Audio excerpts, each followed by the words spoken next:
If beauty is in the eye of the beholder, then it is generally true that everyone would like to behold it at some point. Beauty can take many forms, and that much is especially true of SCP-056, also known by the appropriate title, a beautiful person.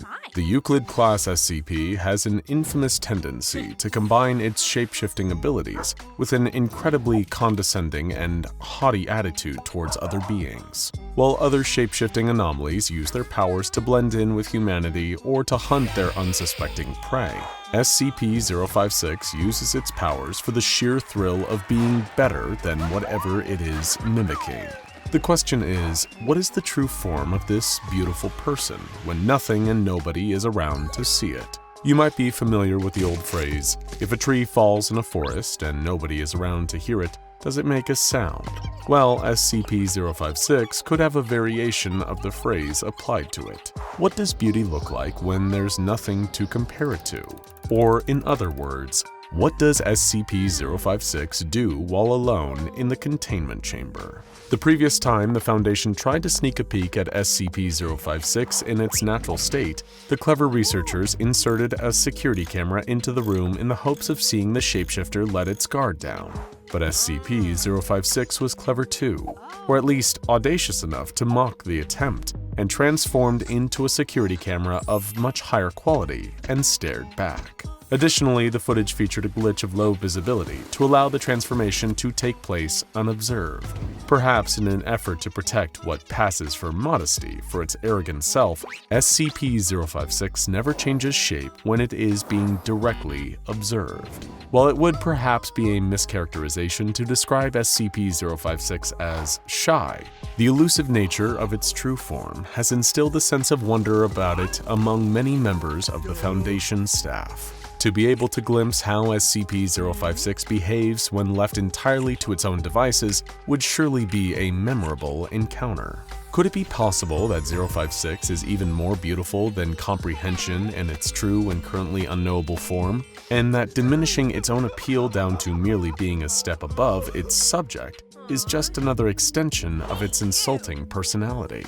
Or could it be that all the bullying and shaming that SCP-056 participates in is simply a cover for the fact that it is deeply embarrassed by its own true appearance? It is entirely possible that mocking and proclaiming itself better than others is a defense mechanism and smokescreen to keep its fragile feelings and ungainly shape from ever being exposed. While it would be hard to discern if either scenario is the actual truth, both possibilities present an adequate incentive for any observer to want to glimpse SCP-056 all by its lonesome. The intrepid voyeur who might cast a private gaze on SCP-056 could find themselves in witness to a beautiful sight that would bring them to tears. Alternatively, it could confirm for them that all of the relentless teasing that had been endured by those in presence of SCP-056 could now be turned on the creature in a cathartic roast of revenge. With the assistance of hidden cameras, the Foundation may soon know the true limitations of SCP-056's shape-shifting ability.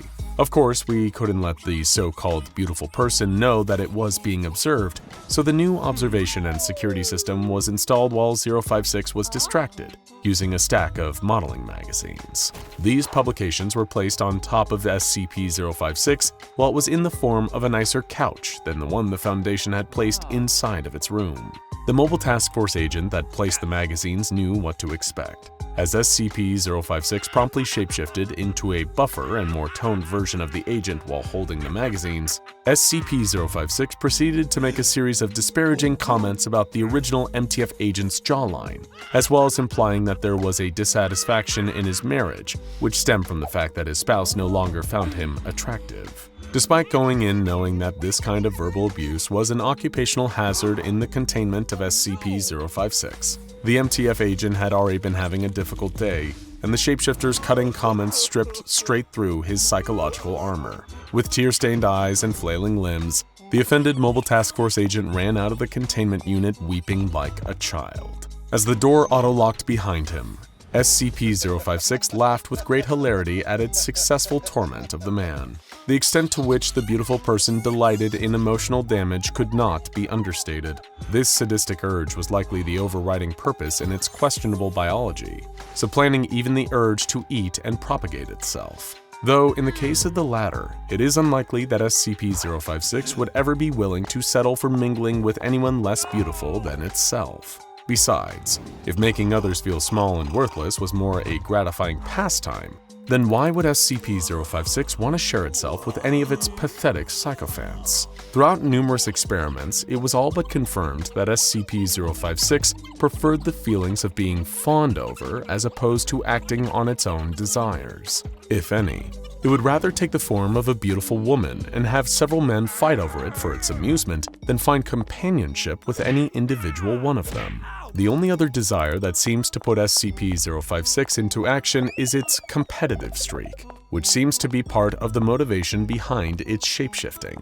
Now that it was on film with the imperceptible camera, SCP-056's brazen drive to be the best was on full display. It flipped through the pages of the various modeling magazines that had been left for it, disappearing behind furniture and reappearing in new shapes, mimicking the human beings depicted within.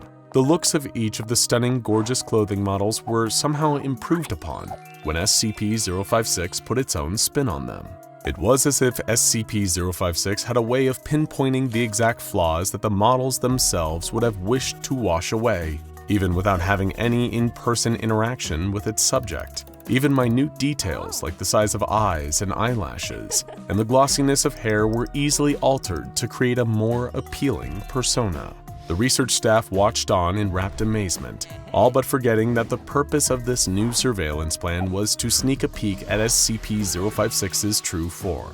It seemed even more distant as SCP-056 flounced around the containment unit, shifting from model to model in an extravagant show of vanity. At one point, 056 even turned into a higher quality magazine, with pages filled with highly informative and exhilarating articles on a variety of subjects. The observing staff dared not turn their eyes away from the camera. The shared excuse through the room was that at any second, SCP-056 might reveal something new that would be groundbreaking for the research of the anomaly. And it was at least partially true, since the beautiful person did have more to reveal, and the staff was more than eager to see. "Send in another magazine," said Dr. Carty, wiping the sweat from his brow. "Do it." A series of solemn nods spread through the room, and from the depths of the office's collective stash of personal materials, a new magazine was found and agreed upon as the next phase of the plan to see SCP-056 bear it all. The contents of this magazine were to be kept strictly classified outside of the parameters of the test, both for the dignity of the Foundation staff and also for the monetization viability of SCP Explained. Rest assured, however, it was chosen for the ample potential of research material that it would provide when given to SCP-056. When the next guard dropped off the magazine, he endured a further barrage of insults and humiliation from 056, which had chosen to remain in the form of a beautiful model, as it deemed it would make the audible slings and arrows sting far more. With another guard's self-esteem destroyed, the secretive magazine had been planted and the real test was about to begin. SCP-056 approached the forbidden tome and perused its contents, taking its sweet, delicate time with each page turn. From their vantage point in the surveillance room, the research team was overcome with anticipation. It was only a matter of time until SCP-056 took on its spiciest form of all, which would obviously be its true form, after all. Yes, that is indeed what they were all waiting for. Pick your jaw up off the floor and pay attention. Of course, unbeknownst to all of the onlookers, SCP-056 had been aware of the presence of the tiny camera from the beginning. The anomaly had a sixth sense for when it was being perceived, no matter how minuscule the apparatus or how inconsequential the viewer. All of this dramatic posing and flaunting the forms that were available to it had been an elaborate ploy for the thing it wanted most of all: attention. If it led on that this was part of its plan, SCP-056 ran the risk of discouraging its peeping audience. To many seekers of beauty, there were always more enticing about the idea of seeing something that wasn't meant to be seen, and SCP-056 knew this instinctively. The Foundation would ordinarily never dedicate so much time to mere ogling, but by deftly exploiting the scientific curiosity of the staff, the beautiful person had wrapped them all around its polymorphic finger. But apprehension and hype alone could not keep the performance entertaining forever. So 056 made things move along by taking on the form directly from the pages of the sorted magazine. Specifically, the middle 2 pages, aka the centerfold. The entire research team was dazzled, unable to pull themselves from the monitor. For some of them, this was the greatest workday that they had ever experienced. In its centerfold form, SCP-056 winked coyishly and strode around the containment chamber, giving the research team an eyeful of itself from every beautiful angle. It had them now. It had proven once again that it was truly superior being amongst a world of pathetic uggos, and it was exactly where it belonged, admired by many on a stage of its choosing. Back in the surveillance room, an SCP Foundation intern named Dave burst through the door, panting and fearful. None of the researchers even looked behind themselves at the entrance of the low-level personnel, as they were all still transfixed by SCP-056's movements. "What are you all doing in here?" Intern Dave wheezed. "There's been a containment breach!" A moment of tense silence passed. Then Dr. Carty raised one of its hands and dismissed the intern with a simple wave. Not now. Dave was stunned with shock. It was a containment breach, the first he had ever seen in his short time at the Foundation. Lives were on the line. Didn't his superiors know about this? Maybe this is what the SCP Foundation is really like? Thought the intern. He was about to leave when he considered the alternative. Perhaps whatever Dr. Carty and the rest of the research team were looking at was more important than the current containment breach. After all, delegation was a key part of running an organization with such a wide purview of tasks. A bit of pride for his superiors swelled within intern Dave's heart, and he bravely took a step forward to see what was being observed on the monitors. His eyes bulged with excitement as they fell upon SCP-056 in centerfold form. "I think I'll take a bath now." Tee-hee, SCP-056 giggled. A wave of joyous brotherhood passed through the surveillance chamber, and high fives were passed around like shakers of salt. Intern Dave, however, was crestfallen. He was certainly mesmerized by the beauty of SCP-056's form, but even that could overpower the profound disappointment he felt towards the others. He got Dr. Carty's attention with a swift punch to the researcher's arm and launched into an angry rant to vent his frustrations. "Have you forgotten what the SCP Foundation is all about? You're all just watching silly stuff like this in the middle of a workday. Was that the plan? Is this what I should expect from all of you? Foolish distractions and provocative bait? What about the containment breach, the lore? I thought I knew what I was signing up for, but you're not scientists or researchers. You're all just a bunch of peeping Toms." Intern Dave ran out of the room in a huff. Dr. Carty was tempted to respond, but the sound of running water put his attention back towards the screen with SCP-056. For obvious reasons, we cannot show you or even describe in depth the bubble bath that SCP-056 was taking, but we can assure you that it was hot and steamy, literally.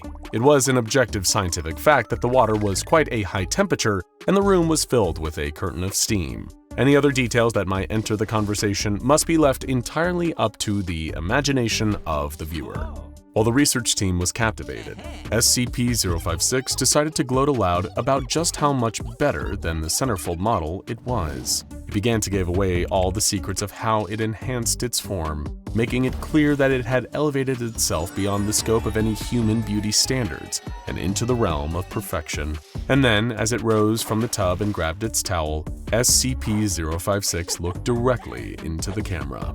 "I hope you all enjoyed that as much as I did," SCP-056 said in a sultry voice of the centerfold. A glitch in the system followed, and immediately after, the containment chamber had 2 bathtubs inside of it, one of which was of an obviously much higher quality than the first. The researcher stood at attention, realizing that this entire time there had been no new discoveries waiting for them. SCP-056 had strung them along for an ongoing performance that wouldn't add anything useful to the data logs of the anomalies file. By God, that intern was right about us. Dr. Carty slammed his fist onto the console of the surveillance system, his body filled with tension and high blood pressure. What have we become? The research team departed swiftly to go and assist the rest of the site with whatever containment breach had thus far escaped their notice. The risks of working with such a wide variety of SCPs was that dedicated attention to each was often in short supply. SCP-056's most devilish trait was that its ability to temporarily monopolize all of that attention for itself. It was an anomalous creature that thrived on perception and quite possibly found the concept of being alone or unobserved to be entirely alien. This is why its most natural form was subjective, and why the beautiful person always strived to draw other beings towards it. Without a world full of inferior beings, SCP-056 would effectively not exist. 056 was blessed, or perhaps cursed, to always be in competition with the best choice of specimen that it had mutual visual access to. Its every action and reaction was a constant blur of chasing an unattainable ideal and grabbing approval from the masses for it. Much like the concept of beauty itself, SCP-056 was protean and dependent on the whims of others. It existed simply because it was desired. He's never felt this afraid before, as the long, bony hand reaches for him. All that twisted, naked flesh, the long body, the straggly black hair, her sharp teeth and bloodshot saucer eyes staring. Is that horror or desire? He feels the sweat stand proud on his skin. He shakes. He is in the grip of a living nightmare, and not long ago, it was just alone in its cell. The young man wasn't sure what to expect when he took a job as a security guard at the SCP Foundation. His brother, a researcher at the secretive organization, had stuck his neck out to get him the job, personally vouching for his reliability and character. With a promise of competence, loyalty, and above all discretion, he was hired.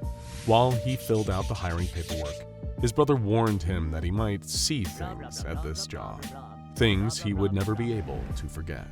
So as he arrived at the research and containment site for his first day, his mind raced with possibilities. Would he be assigned to guard that giant murder lizard his brother had described? Or that statue that you have to stare at it, or else it snaps your neck in a split second? His heart was pounding as he waited for his first assignment. But when the head of security told him he would just be watching a live video feed of a newly acquired subject, he relaxed a little. When he found out that it would be a live video feed of an empty room with nothing in it but a doll, he let out all the tension and anxiety in one big whoosh of breath. A doll? Seriously? His brother had freaked him out for nothing. This was going to be a piece of cake, or so he thought. He wouldn't know how wrong he was until it was too late. He was ushered into a small windowless room, sparsely furnished with nothing but a monitor, a small desk, and a worn office chair. The security head presses a button on the monitor, and the screen comes to life. As promised, it's a live video feed of the containment room next door, and there in the center of the room is the subject, a doll. What's so special about this thing anyway? The guard asks his boss, but the older man simply shrugged and left him alone with the monitor and a dozen unanswered questions. The young guard peered at the screen, at the doll sitting alone in its room. It was about 6 inches tall, made from clay or maybe wood. The video quality wasn't clear enough to know for sure. When he asked what he was supposed to be looking for, he was just told to keep an eye on things and watch for signs of a potential containment breach. But come on, what kind of breach? It's not as if a doll can make much trouble. But even so, as he looked at this little figure, a crude figure of a woman sculpted from something dark, reddish, brown, he felt a little nervous. He couldn't articulate why, but the doll gave him a bad feeling. At first, he refused to look at it for very long, averting his eyes to look at the clock, his hands, the ceiling. But avoiding the doll only worsened his anxiety. He knew it was probably irrational, but he couldn't help but worry it would move while he wasn't looking. He imagined turning his gaze back to the monitor to find that the doll had crept forward, carved face inches from the camera. But when he did look back at it, the thing hadn't budged, not 1 inch. He wished they had given him a bit more information so he knew what to expect. Instead, he just had to drift into the unknown, waiting for something horrible to happen at any moment. Or maybe this was some kind of hazing ritual, and the thing really was just an ordinary doll. Maybe the other security guards were sitting in the room next door, laughing at the idiot freaking himself out over a doll. But maybe not. He wasn't keeping track of the time, but if he had been, he would have noticed that he had been observing the doll without looking away, except to blink, for about 20 minutes. Of course, he didn't understand the significance of that amount of time anyway, but he would soon, whether he liked it or not. As the guard watched the unmoving doll on his monitor, eyes slowly unfocusing from staring for too long, he suddenly had the feeling that he was being watched. He knew it was irrational. There wasn't even a camera in this room, but he still felt that crawling on the back of his neck, that burn of a gaze on his back. Then he heard it. Faint at first, so faint he could almost pretend he was imagining it. Almost. But there was no doubt about it. He could hear a distant, muffled voice. It wasn't saying anything, not that he could identify anyway. It didn't seem to be speaking at all. It was laughing, but it wasn't a joyful laugh. A genuine laugh at something funny or surprising. It was hollow, sharp, cold. It was the laugh of someone, something, mocking him. The sound of it made every hair stand up. Once, when he was in high school, he went camping with a group of friends. In the middle of the night, he heard a shrieking sound mere feet from his tent. It sent his body into high alert just like this, terrified him on such a primal and fundamental level that he could do nothing but lie there, staring at the wall of his tent, holding his breath until he heard footsteps retreating from the campsite. He later learned that the noise had been a mountain lion, and his body had responded instinctually with the kind of ancestral fear reserved for a deadly predator. He never experienced anything like that again, until today, until this doll, and that laugh. But where is it coming from? He turned away from the monitor, scanning every inch of the bare little room. Of course, there's nothing in there. There's no one but him. Nothing but the monitor and the doll in the next room. But there was the laugh again, ringing in his ears louder now than it was before. It was as if it was getting closer, circling him like the mountain lion circled his tent, like a predator toying with its prey. He heard the laugh again, this time as clear as if it were coming from right behind him. He spun around instinctively, but he knew there would be nothing there. He turned back to the monitor, stomach sinking like a stone. This had something to do with the doll. It had to. There was no way it was a coincidence. But the doll still hadn't moved, and it sat there in the same place, expression unchanged. He rubbed his eyes, willing the whole thing to be some sort of stress-induced hallucination. When he opened his eyes, he saw two new eyes staring back at him through the screen. They were wide, bloodshot pupils dilated far bigger than they should be able to. He jumped at the sight, nearly falling out of the chair. The eyes were so shocking, he almost didn't notice who they belonged to. There was a naked woman standing in the room where the doll was only a moment ago. Her hair was wild, tangled, and filthy, as if she had run through a thicket of brambles. Her eyes were crazed, unblinking, and somehow fixed on him through the camera. Her mouth was twisted into a painful grin, every single tooth on display without an ounce of genuine pleasure or happiness. And she was walking right toward him, or rather, walking right toward the camera. She moved slowly, like she was pushing through water, but she moved steadily, relentlessly. The guard felt frozen in place, muscles refusing to move no matter how much every cell in his body screamed for him to run. The strange, horrible woman moved closer and closer, until her face was all that the camera could see. He forced himself to move, standing up from his chair and reaching for the power button on the monitor. Forget the job. He would do whatever it took to make this awful sight disappear. Then, the unthinkable happened. The face came closer and closer and closer still. It pushed through the screen, eyes bulging out through the monitor, as the nightmarish vision crossed from the video feed into the room with him. The guard opened his mouth to scream, but no sound came out. His terror paralyzed his vocal cords and strangled the sound in his throat. The bloodshot eyes, the twisted smile, the pallid corpse-like skin. All of it was coming out of the screen and was headed right for him. First came the head, then the shoulders, the arms. the torso, the legs, stepping out onto the floor and taking the same slow-motion strides toward him. The figure reached out, its arms, fingers stretched out as if to grab the guard by the shirt, and he stumbled backward, knocking over his chair. Just as her fingertips brushed against his chest, the figure suddenly vanished, leaving the guard alone in the room, heart pounding, eyes filled with fearful tears. He threw open the door and sprinted to his superior's office, shouting all the way. He spluttered out an explanation, begging the head of security to come and take a look at what had happened with the doll. But when the older man followed him to the room, there was nothing there. Just an overturned office chair and an ongoing video feed of a room, empty save for a doll. But wait a minute, the doll was different now. It was a little cloth poppet with an embroidered face and hair made of yarn, wrapped in a floral patterned dress. The head of security wrote the entire thing off as first-aid jitters and told the new guard not to waste his time again. He returned to his office and left the guard alone with his monitor, the footage of the new doll, and a tenuous grip on his own sense of reality. Had he really just imagined that? It seemed unlikely, but unfortunately, there was only one way to know for sure. He returned his chair to its original position, sat down, and looked at the monitor again. 5 minutes passed. Nothing. 10 minutes passed. Still nothing. He was beginning to wonder if his boss was right, or maybe he had fallen asleep without realizing, and had some stress-induced nightmare that had blurred with the waking world just enough to confuse him. But then he passed the 20-minute mark, and he heard that distant, mocking laughter again. His blood turned to ice in his veins, and he shuddered at the sound. He knew what was coming, just as he knew that he was powerless to stop it.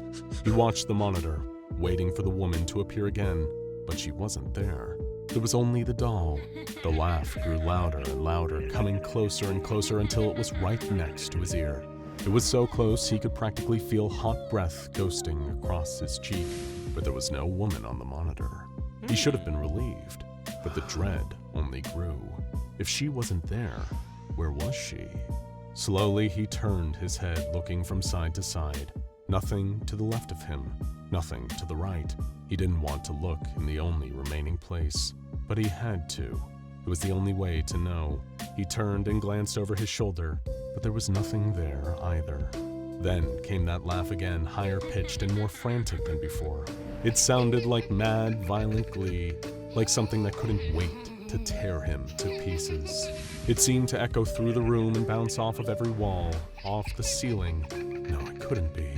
He leaned back in his chair, letting his eyes drift upward.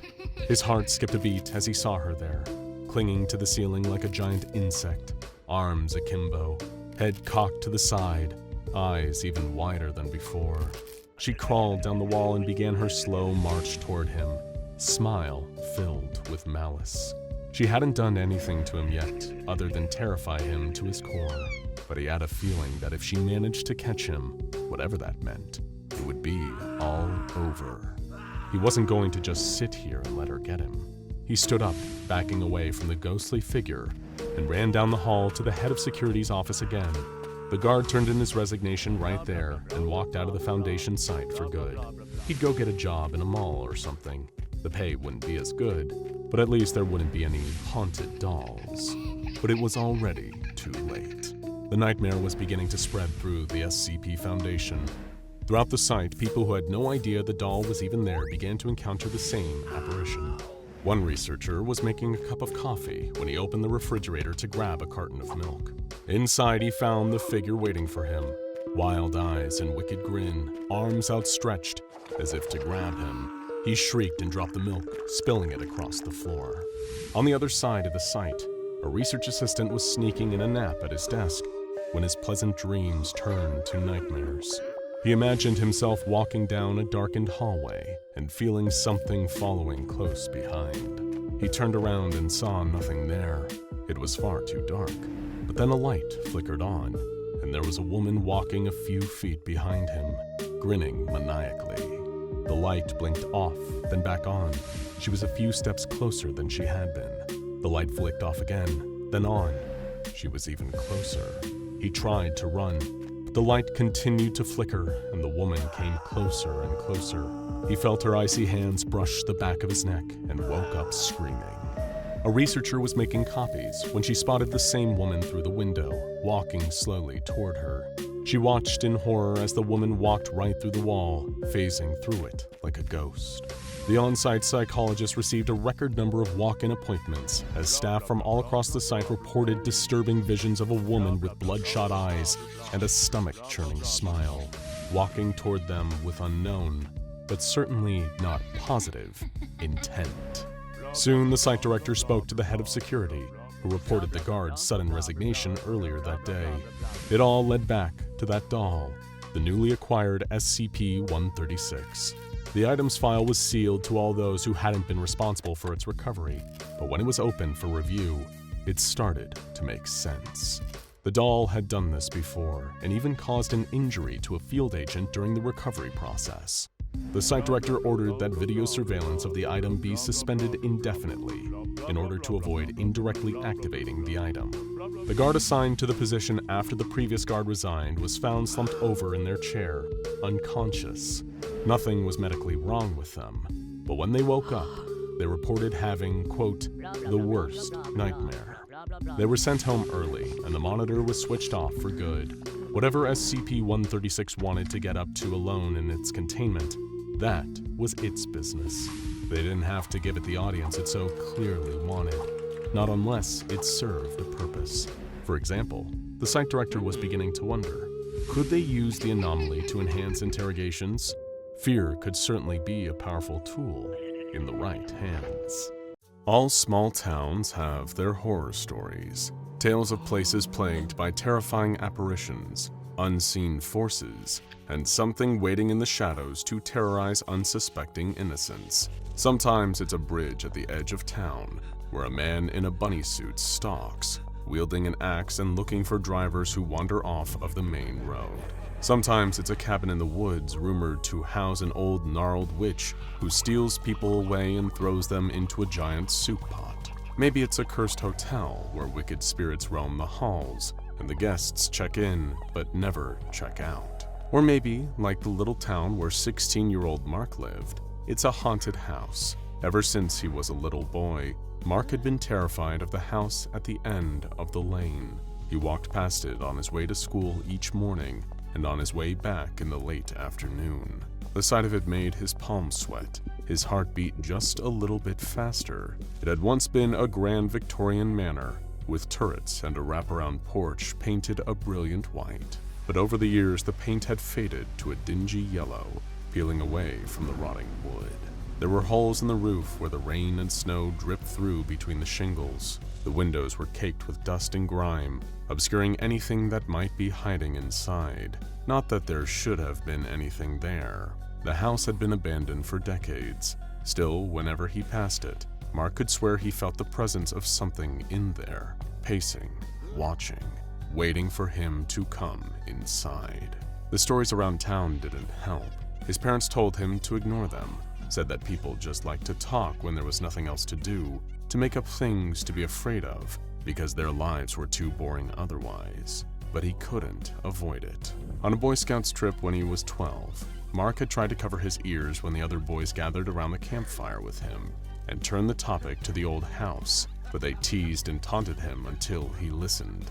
They leaned in, faces lit ghoulishly from below by the flickering orange flames, and whispered about the ghost that had taken up residence inside the house. A wealthy old woman had lived there a long, long time ago, they said. She was cruel, with a nasty temper. Everyone in town knew to avoid her, knowing she would throw things at them from her window, shout at them, even sick her guard dogs on them. But one group of boys in town couldn't resist giving her a good scare. They dressed up in all black, red devil masks covering their faces, and broke into her house late one night. When she awoke, they were standing at the foot of her bed, holding pitchforks and telling her that they had come to drag her to hell. Her heart stopped from pure terror at the sight, but her spirit lingered in the house, swearing revenge against anyone who ever dared cross her threshold again, especially teenage boys. Mark didn't sleep a wink the whole camping trip after hearing that. He swore then and there that no matter what, he would never go into that house. But everyone can be bought, and everyone has a price. For Mark, that price was a car. He had been saving up as best he could, but it was tough to get a job with no way to transport himself there, and mowing lawns for his neighbors wasn't the most lucrative gig. So when he learned that his neighbor Oliver, home on a break from college, was getting rid of his old car, he begged to buy it. He doubted Oliver would go for it, knowing what a jerk the guy could be. But to Mark's surprise, Oliver gave him an offer. "I'll tell you what." Oliver's face broke into a sadistic smile. "I'll give you the car if you can spend the whole night in the house at the end of the street, alone." "Are you serious?" Mark scoffed. "Dead serious. Make it to sunrise without freaking out and bailing, and the car's yours. We have a deal?" Oliver stuck out his hand to shake. Every nerve in Mark's body was screaming at him to say no. But if he didn't agree, he wouldn't be able to afford a car until he was in college. With a defeated sigh, he took Oliver's hand. "Deal." But as night fell and Mark prepared to meet Oliver outside of the derelict old house, he could feel pangs of regret deep in his stomach. What was he thinking? Was a car really worth living his worst nightmare? What if Oliver didn't honor the deal? Or worse, what if the stories were actually true? He swallowed the lump in his throat as he shoved a sandwich into his backpack. He had food, water, a blanket, a flashlight, and his phone. Everything he should need to survive the night. It would be fine, he hoped. "Wasn't sure if you'd show." Oliver smirked as Mark walked up to meet him on the rickety front porch. "Well, I did. I'm here." Mark fidgeted nervously, staring up at the house, its windows gazing down at him like large, dark eyes. "So here are the rules. You have to stay here until sunrise. You leave before then, the deal's off. No car for you. And you have to stay alone. No calling for help from your little friends or your mommy and daddy. I'll be back to check on you in the morning and make sure you really did it. Got it?" "Got it," Mark nodded. "Good luck." "I'm rooting for you." "Really?" Oliver turned to leave, then glanced over his shoulder for one final dig. "Oh, and watch out for the ghost. I heard if she gets you, there won't even be bones left over. Night!" And with that, he walked away. Mark stared down at the doorknob, preparing himself to walk inside. He could still leave. He could turn and run all the way back home, but then Oliver would be right, and he would be a coward. No, he was going to do it. He wasn't some scared little kid anymore. It was just a big, empty house, nothing more. He slowly turned the doorknob, pushed, and with a long, low creak, the door opened to the darkness within. Against his better judgment, Mark instinctively called out, "Hello?" There was, thankfully, no response, just his voice echoing in the vast, empty room. He let out a small sigh of relief and pulled the flashlight out of his backpack, switching it on. He cast its beam around the front room of the house, illuminating water damage, cobwebs that he could only hope were no longer housing any spiders, and a whole lot of plastic-wrapped furniture. As he walked into the living room, he was struck by just how ordinary it all seemed. It was creepy, of course, like any place made for a living that had been deprived of its purpose for far too long, but it wasn't nearly as bad as his imagination had built it up to be. He had been picturing black candles, symbols drawn on the floor in blood, a skeleton perched on the couch, bats hanging from the ceiling. But there was none of that. No ghosts, no signs of danger. This was just mostly sort of sad. Once a home, now just a house, emptied out and left to decay. He could get through the night just fine. As soon as he thought that, he felt something scurry across his foot and let out a scream. The flashlight revealed it to be a large rat running from his sudden intrusion and looking for a place to hide. He clutched his chest, catching his breath. It's just an animal. It's fine. It's not going to hurt you, he reminded himself. Now that some of the mystery was gone, he was starting to wonder what the rest of the house looked like. What had once been breathless fear was replaced with a certain morbid curiosity. If he had to be here all night, he might as well explore. Hey, he thought to himself with a smile. Exposure therapy really works. Scared of a haunted house? Just go roaming around inside the middle of the night. You'll be cured. He sat his backpack down next to the stairs, keeping a grip on his flashlight, and began to investigate the rest of his greatest childhood fear. He walked through the dining room, taking in the ornate chandelier hanging from the ceiling, the long, long table fit for housing at least a dozen guests. He wandered into the kitchen, the appliances rusty from neglect, the oven and stove where someone once prepared their nightly dinners, all the pieces of life strewn about like an unfinished jigsaw puzzle with no one to pick up the pieces. Suddenly, Mark heard something coming from the other room. It couldn't be, but it sounded like footsteps on the stairs. Someone or something walking down, descending the staircase toward him. He held his breath, heart pounding so hard he couldn't hear it in his ears. The footsteps stopped, and the house was silent once again. Then, slowly, deliberately, he heard the same footsteps heading back up until they faded away, too quiet to hear anymore. That wasn't his imagination. He was not alone in the house. Carefully, he tiptoed back the way he came, careful to not make too much noise walking across the creaking floorboards. When he reached the stairs, he saw no signs of anyone else. In fact, there was nothing there at all. Wait, where was his backpack? He scanned the floor, certain he had just overlooked it, forgetting where he set it down, but no matter where he looked, it wasn't there. His stomach dropped with a sudden realization. Whoever he had heard coming down the stairs must have taken it. He thought briefly about abandoning it and just running out the front door and never looking back, but his phone was in there.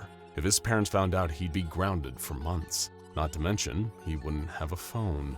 But what if whoever took it was dangerous? He couldn't be sure, but something in his gut told him he needed to go upstairs and check it out. He considered the weight of the flashlight in his hand. If someone attacked him, would it be enough to defend himself?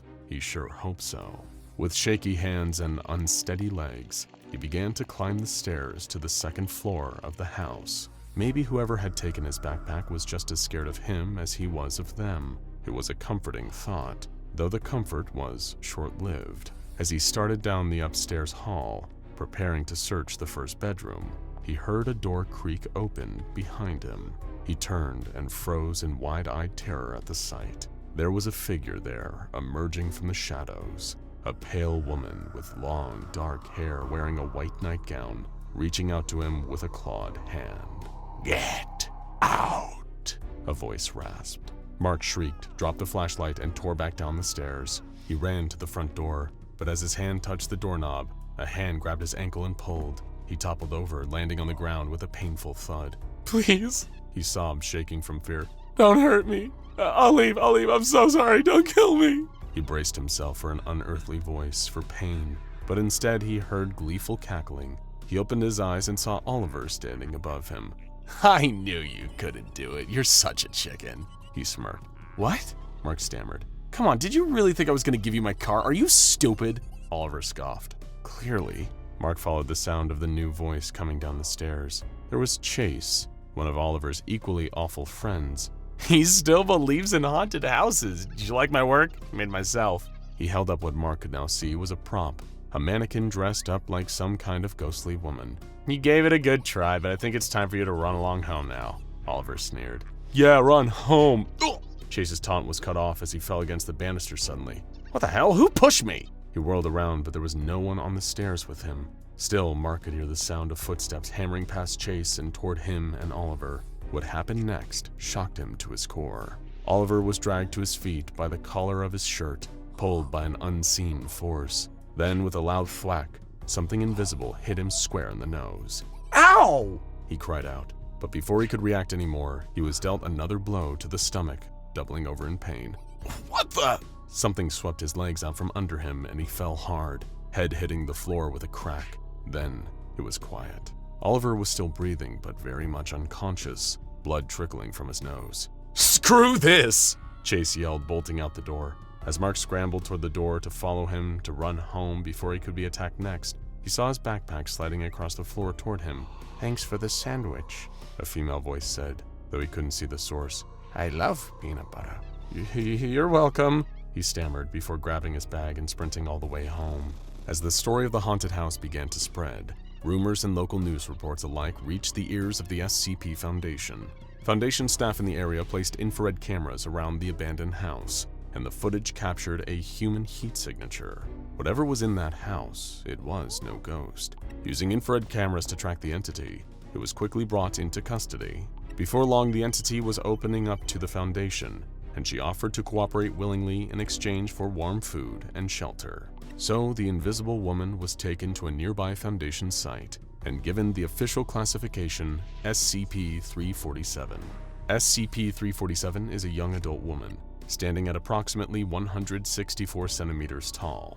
For all intents and purposes, she is a completely average woman, with one exception: she is completely invisible to the naked eye. This includes her body, as well as everything inside of it, including her blood, skin, and hair samples. Though the cones and rods of the human eye must be visible in order to see, SCP-347's vision has registered as normal following extensive tests. She refers to herself with the name Claudia, though this is assumed to be an alias inspired by Claudia Rains, the lead actor in The Invisible Man. Her real identity, if she indeed has one, has not yet been confirmed. Aside from her invisibility, SCP-347's only other notable traits are an ability to pick locks, a talent for thievery, and the ability to swallow small objects in order to turn them invisible, and then cough them up at a later time without any sickness or discomfort. She seems to crave human contact and socialization, becoming frustrated when she is ignored. She will act out in these cases by pranking people and rearranging and hiding their things. When she is left alone with someone who is sleeping, she has been known to stroke their hair, touch their face, or tuck them in. She does this, she says, because it just feels right. However, those it is done to tend to describe the behavior as unnerving.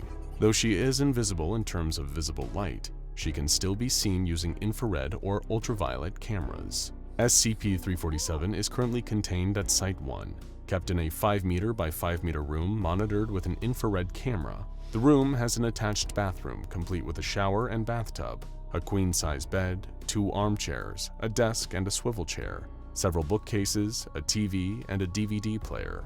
Her bookcases are filled with books, mainly adventure stories, romance novels, and art books, as per her request. She has also been permitted DVD copies of any movies or television shows that she asks for, as long as they predate her arrival at the SCP Foundation. New releases may be added, but only after prior approval from the research team. Though she does not frequently wear clothes, she is to be provided with any clothing that she requests, as well as a collection of makeup and wigs. She has been encouraged to dress up to her heart's content, as it allows Foundation staff to more easily gauge her location at any given time.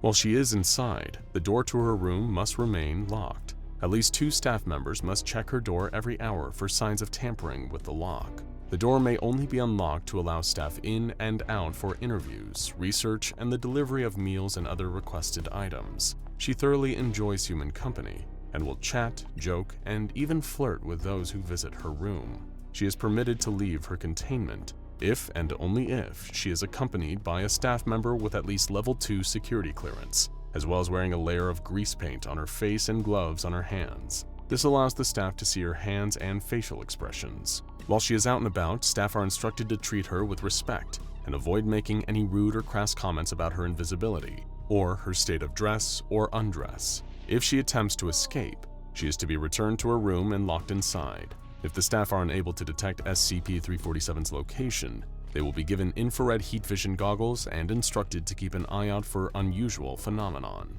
Dr. Wrights added an addendum to her official file, warning male personnel to politely decline any advances that SCP-347 makes towards them. His note reads, "She's an invisible kleptomaniac. When you leave afterward, you're gonna realize 3 seconds too late that you don't have your keys in your pocket anymore, and you will be held accountable for whatever happens. Besides, the last thing we need is an invisible pregnancy." Dr. Wrights. Yeesh. When she was first contained, SCP-347 had regular violent outbursts and displayed signs of emotional instability, including compulsive theft and depressive episodes during which she would give all surrounding people the silent treatment. Her condition has improved gradually over time, with the application of regular counseling sessions intended to help her heal from the trauma caused by years of complete isolation and being unseen by the world around her. Several of the research staff studying Claudia have suggested that she be introduced to other SCPs, particularly those who are humanoid and considered to be non-threatening. She might, they posit, benefit from social interaction with other anomalous beings that she can relate and connect to. This, in addition to her therapy, could improve her mental and emotional state significantly. After all, just because she's invisible, that doesn't mean she has to feel invisible too. Claudia has expressed a great deal of interest in this idea, stating that it would be nice to have some friends on the inside who aren't being paid to talk to her. Though no matchups have been approved as of yet, several anomalies have been proposed should the program be put into action. SCP-507 was brought up in conversation by more than one researcher, given his harmless nature, friendly demeanor, and fascination with the paranormal. He supported the idea enthusiastically, stating that he would be thrilled to meet a real-life invisible person. SCP-343 has also asked to meet with Claudia, believing he can potentially help her overcome some of her emotional difficulties and offer her some much-needed comfort. Other potential anomalies to introduce to Claudia include SCP-073 and SCP-056, though Claudia's flirtatious nature might complicate the latter. Everybody wants to be known, to be acknowledged, and recognized for the person that they know themselves to be.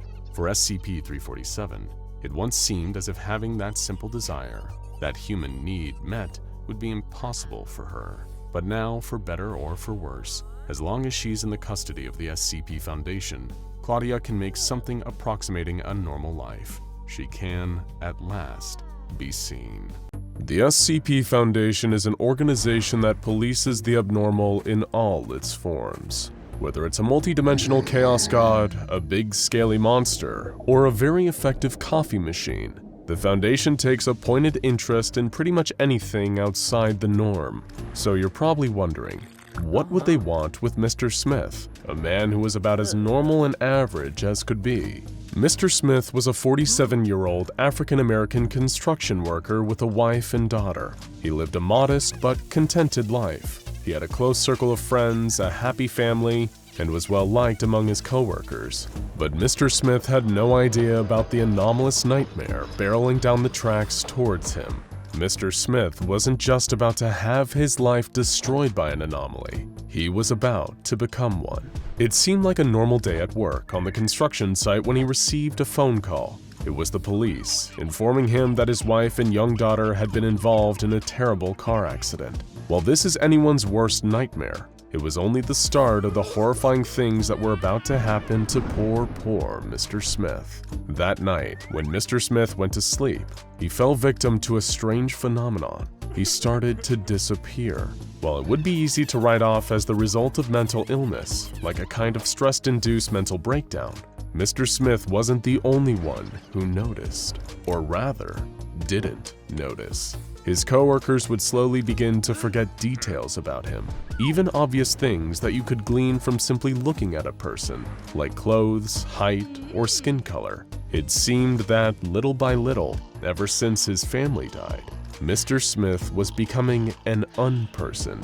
This led to increasing levels of fear, paranoia, and distress, as people whom he'd thought of as his closest friends could barely recognize him anymore. Thankfully, Mr. Smith wasn't just going to slip into non-existence without a fight. He realized early on that his new condition seemed to abide by certain rules. The effects got worse in the night when he was alone, but seemed to lessen somewhat during the day when he was interacting with people. It seemed that he disappeared just that little bit more whenever he wasn't being interacted with. And perhaps he hadn't developed this condition upon the death of his wife and child. Maybe he'd had it for a while, but it was the constant presence of his family that kept the effects from worsening. But now that he'd properly identified the problem, Mr. Smith could begin devising some solutions. If nobody else was there to interact with him at night, he'd keep his position in reality stable by interacting with himself. Mr. Smith would repeat his own name to himself regularly, reaffirming his existence to himself. He'd often check his own pulse to feel the rhythm of his heartbeat. He'd write detailed descriptions of himself, either on his own body or a surrounding surface. And in one particular stroke of genius, he devised a method of recording his own voice talking to himself, and playing it back while he was asleep to stave off reality decay. During the day, while at work or just existing socially in the world, he'd do everything he could to constantly interact with people. That way, they could keep reaffirming his presence, and therefore, continuing his existence. The symptoms of Mr. Smith's condition are somewhat similar to a rare mental illness known as the Cotard delusion, in which a patient believes they are dead, dying, or don't even exist. Except in Mr. Smith's unfortunate case, the delusion was becoming a reality. And this was a reality that Mr. Smith could only hold off for so long. Little by little, the coping mechanisms he'd built to manage his new life began to collapse. People in his inner circle truly began to forget him. His company no longer recognized him as an employee. To the people who barely knew him, he was little more than a ghost, a kind of palpable absence. This was the point when the SCP Foundation finally got involved. They swooped in and apprehended Mr. Smith, redesignating him as SCP-1467. It was one of the rare occasions that the Foundation didn't need to apply any amnestic treatment to bystanders, because, due to the nature of Mr. Smith's anomalous activity, almost everyone who knew him was already in the process of forgetting him. When the Foundation interviewed a man that Mr. Smith referred to as a close friend, he couldn't even recall Mr. Smith's basic physical traits with any reliability. Because of Mr. Smith's condition, the Foundation had real difficulty verifying elements of his backstory. Mr. Smith told the Foundation researchers everything about himself, about his family and his life before, but field agents were stumped whenever they tried to follow up on the information. First, there were issues with the existence and fate of his supposed wife and child. No records were ever found of either of these people existing, and there was no existing documentation to prove that Mr. Smith was ever married. The Foundation also looked into the deaths of Mrs. Smith and her child. There were no records of a car crash in the area that Mr. Smith directed them to. But that's not all. There were also no death records, nor any graves ever found. The construction company that Mr. Smith claimed to work for had no records of his employment. They couldn't find any of Mr. Smith's supposed extended family either. The only proof that he had ever existed was his physical body, locked in a Foundation humanoid containment cell, and Mr. Smith's own words. If you think this sounds like a living nightmare, then Mr. Smith would wholeheartedly agree with you. The effects of his anomalous nature traumatized Mr. Smith. He was diagnosed by Foundation therapists as suffering from bipolar depression, as well as chronic sleep deprivation. Though if you disappeared a little more every time you slept, you'd probably lose a lot of sleep too. The unpredictable nature of Mr. Smith's anomalous traits could have equally unpredictable effects on the nature of his containment, so he was classified as Euclid. Mr. Smith is one of the few anomalies that is referred to by his real name, at least to his face. When referred to as SCP-1467, Mr. Smith enters a state of rage and panic, and this mistake has caused several injuries for Foundation personnel during attempts to restrain him after using his SCP number around him. Mr. Smith is contained in a foam-padded cell to prevent self-destructive behavior, along with 3 audio recording devices, though these were installed at his own request, in order to continue his habit of recording his own voice to play back to himself while asleep. This served the dual purpose of not only mitigating his fading from reality, but also keeping him calm and docile during containment. And these devices are kept in good working order in order to avoid creating hostility between Mr. Smith and Foundation staff. While it may seem that the anomalous effects of Mr. Smith purely served to create a personal hell for him and him alone, the Foundation wasn't so sure. The fact no records could be found of his wife, daughter, or extended family was concerning. It raised one frightening question. Are the effects of Mr. Smith's condition contagious? If so, he could be putting a lot of people in grave danger. Foundation scientists headed by senior researcher Dr. Thorne devised a series of experiments to better understand Mr. Smith's mysterious condition. There were 22 experiments in total, but things began to get interesting at around experiment 16. For this experiment, Mr. Smith was forcibly restrained and brought into a research chamber with research assistants Rainier and Dieter. They were told to simply observe Mr. Smith without interacting with him and record what happened in the process while Dr. Thorne supervised. At 10 minutes and 12 seconds, the researchers were unable to recognize the subject as Mr. Smith. At 14 minutes and 32 seconds, they were unable to recognize the clothes of Mr. Smith. Less than 10 minutes later, they were unable to identify his race. 5 minutes after that, they couldn't identify what Mr. Smith was currently doing. 10 minutes later, they couldn't even identify how Mr. Smith was sitting. At almost 40 minutes, the research assistants weren't able to identify anything of Mr. Smith, save for the fact that there was some kind of humanoid creature in the room. At this point, research assistant Dieter started a recording instructing Mr. Smith to describe himself on record. As this happened, Smith returned to a describable state, curled up in a fetal position on the floor. There was no sign of the restraints or the chair in which Smith had been placed. Subsequent tests showed similar results, with minor variations in timing. Just by being in physical contact with Mr. Smith, the chair and the restraints had literally faded out of existence. Evidence was really pointing towards Mr. Smith's anomalous effects being potentially detrimental to the people and objects around him. But the experiments continued. They had to know more before there was nothing left to know. The next series of experiments were performed with D-classes and led Dr. Thorne and his team of researchers to a number of frightening conclusions. 2 D-classes locked in with Mr. Smith as he slipped out of existence began experiencing extreme states of terror and distress. Even when they could no longer see him, they could still feel the presence of an entity in the room.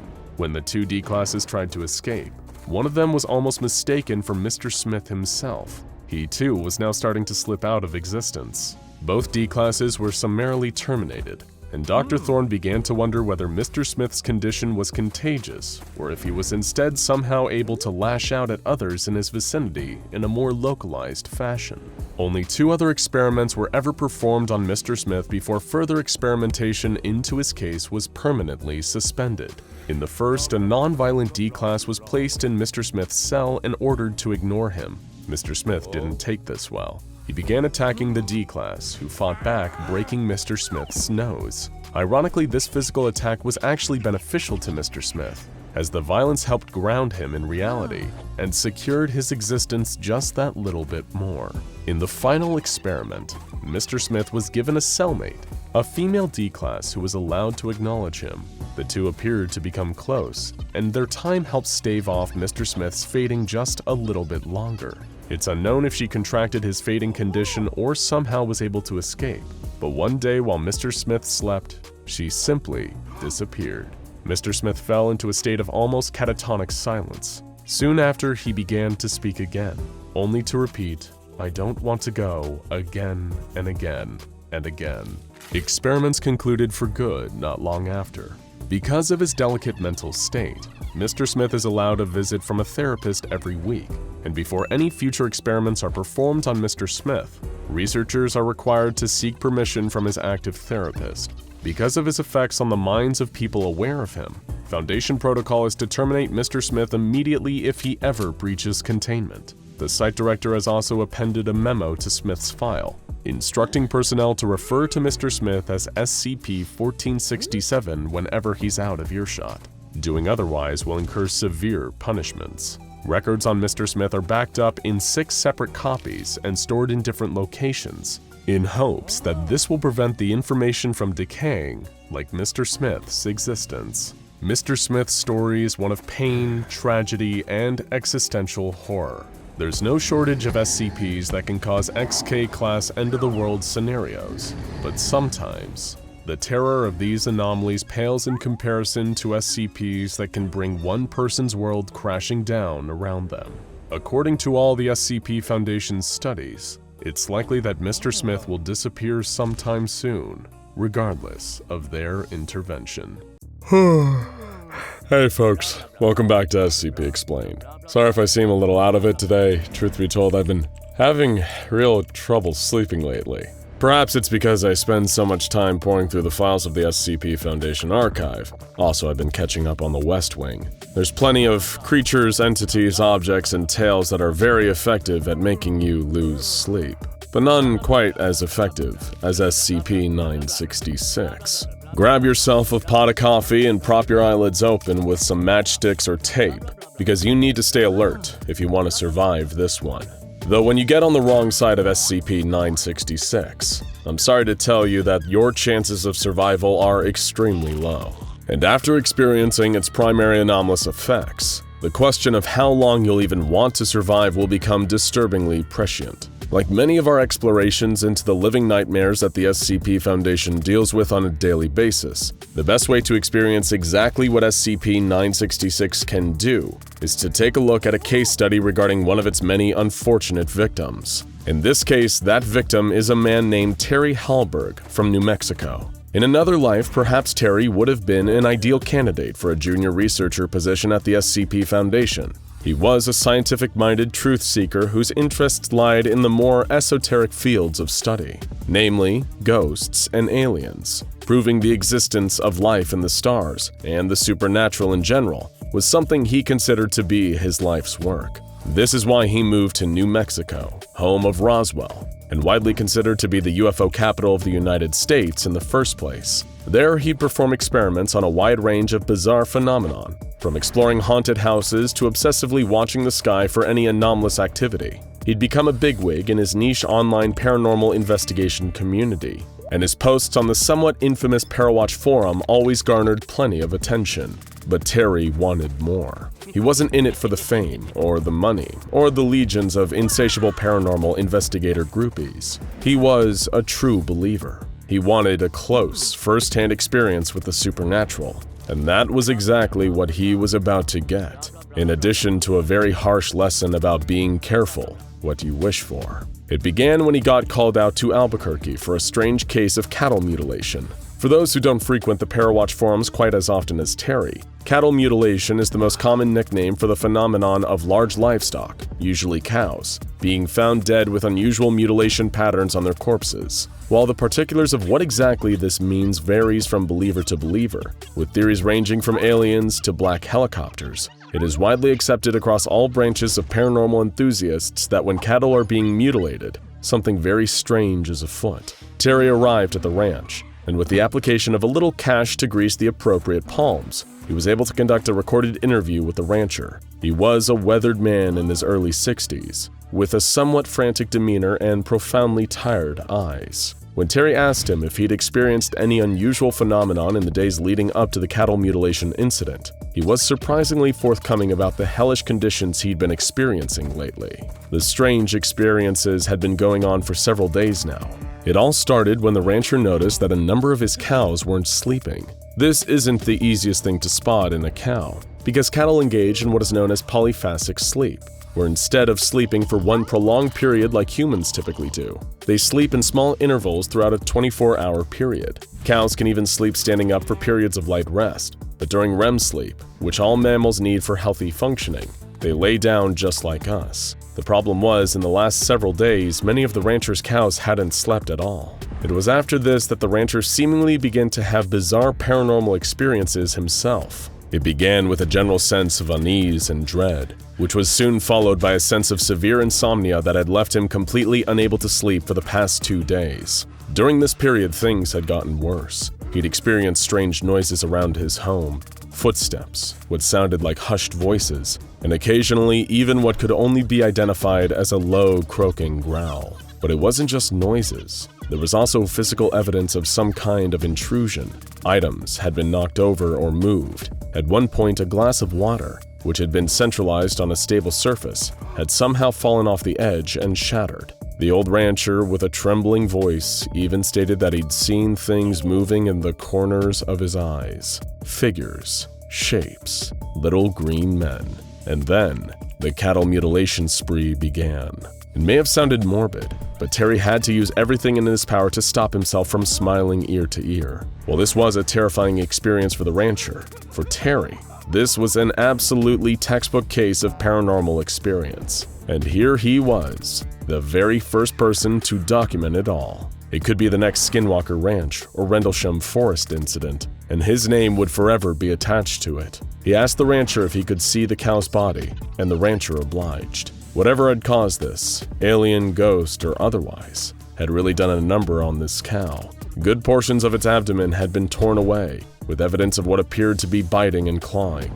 This poor beast had been eaten alive. While exploring the wounds with a magnifying glass, a scalpel, and a large pair of tweezers, Terry discovered something incredible. Something frankly unprecedented for a cattle mutilation case. A piece of evidence left behind directly by whatever had perpetrated this act of gruesome violence. A long, thin, and exceedingly sharp claw, around 12 centimeters in length and broken at one end. New Mexico's large predators included mountain lions, black bears, bobcats, and coyotes, and this claw was nothing like any of those. In fact, it was nothing like Terry had ever seen before. Was this his big moment? Had he discovered evidence of an entirely new supernatural creature or a specimen of extraterrestrial life? He was practically vibrating with excitement about this new discovery. After thanking and paying the rancher again, Terry took some photos, gathered some more samples, and left. He had everything he needed to conduct a groundbreaking investigation into the supernatural. Just wait until the folks on Parawatch heard about this. In all his excitement, as he drove back home from the ranch, he never once stopped to consider what he might be bringing back with him.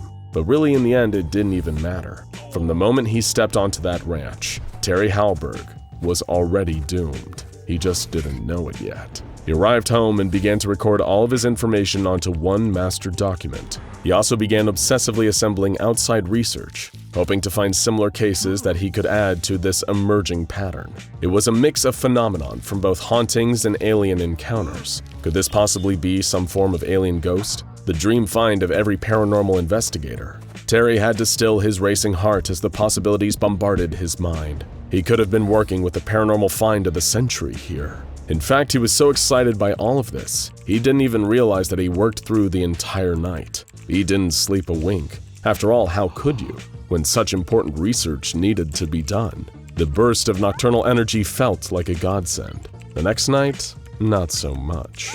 In the meantime, Terry had compiled his information together enough to present it to his esteemed paranormal colleagues on the Parawatch forums. They were startled and amazed by what they were seeing and hearing, especially the taped interview with the rancher and the mysterious claw. One of Terry's closest associates, who went by the username John Station, pulled up a similar bizarre case of a Los Angeles hiker who died in the hills. In the days before his death, his family and friends reported him complaining about insomnia and experiencing an increasing state of paranoia and distress. He started taking long walks across remote trails in hopes of tiring himself out enough to finally get some sleep, but that time never came. When his corpse was found, it was mauled and half-eaten. Everyone assumed that a mountain lion had killed him, and other scavengers had fed on him before his body was found. But now, Terry wasn't so sure. The more they looked into it, the more they found strange and unpleasant deaths connected to people suffering from what seemed like severe insomnia. Despite its debilitating effects, the only type of insomnia that directly causes death is the exceedingly rare genetic condition fatal familial insomnia, which couldn't account for the sheer number of deaths the Parawatch team were finding. In their minds, there was only one reasonable conclusion. The deaths weren't the result of the insomnia itself, but whatever was causing it. It was only then that Terry noticed his own inability to sleep, and his previous excitement was gradually replaced with panic. At first, he tried to keep it all in proportion, knowing that it's easy to invent things to fear when you're in uncharted territory. But as the days passed and the sleep never came, his worry became unassailable. Terry knew that he hadn't just discovered a new paranormal phenomenon, he was becoming one of its victims. He became increasingly paranoid over the next few days, taking constant EVP readings from around his apartment in hopes of detecting whatever was around him. There were strange noises, frightening noises. He just knew it. But little did poor Terry know, there was a very good reason he couldn't detect his tormentors. While he had been in his apartment for days now, he had no hope of ever seeing them. The human eye's spectrum of visible light is around 380 to 750 nanometers, but the monsters who deprived him of his ability to sleep existed somewhere around 900. They were entirely undetectable to the human eye, and they were waiting for their latest meal. As the insomnia grew worse, Terry received some frightening news. That rancher who he'd spoken to a few days before was found dead on his property, with severe injuries comparable to that of a wild animal attack. Just like his cattle, and just like all the other strange cases the Parawatch Forum had found, first the insomnia, then the frightening paranormal experiences, and then Terry felt something warm and wet trickling down the back of his neck. He probably would have realized it was his own blood, if a 20-centimeter claw just like the one he had pulled out of the dead cow hadn't just pierced his brainstem. Terry Hallberg had finally gotten what he wanted, a first-hand experience with the supernatural, and all he had to do was die. But in his defense, being saved from SCP-966, a whole species of monsters known as the Sleep Killers, is almost worse than being killed by them. When they release their deadly energy pulse, their primary anomalous effect, which induces sleeplessness on anyone or anything in their immediate 20-meter radius, the effects are permanent. They essentially induce fatal insomnia, and your only options are to die by their claws or live long enough to see your own body and mind give out from the horrible effects of true sleep deprivation. They travel in pairs, and because of their invisibility, you never know when they're lurking around you, waiting to rob you of your sleep and then your life. The Foundation currently has 4 specimens in containment, but believe us, there are a lot more out there, and they're hungry. Sleep tight, if you can. It has been said that 1 is the loneliest number that you will ever know. But at least the number 1 is a number that can actually be known. What could we possibly mean by that? We'll try to imagine a number that cannot possibly be known or quantified. A missing number, if you will. No, not that one. This is a number that you can never put into an equation or a formula, and it does not appear in the numerical sequence. You cannot count to it, add to, divide, or multiply by it, or even see it. And yet this number still somehow exists. Sounds impossible, doesn't it? After all, the mathematicians among you will understand that the numbers are not a force of nature. They aren't a metaphysical aspect of our reality like space or time. Numbers are a tool, in a way. A tool created by human beings. We use them to measure and calculate. Numbers help us make some sense of this crazy world that we all live in. Just ask your math teacher, and they'll tell you how important numbers are to human civilization. The point is, ancient mathematicians invented numbers, so how could a number ever be missing?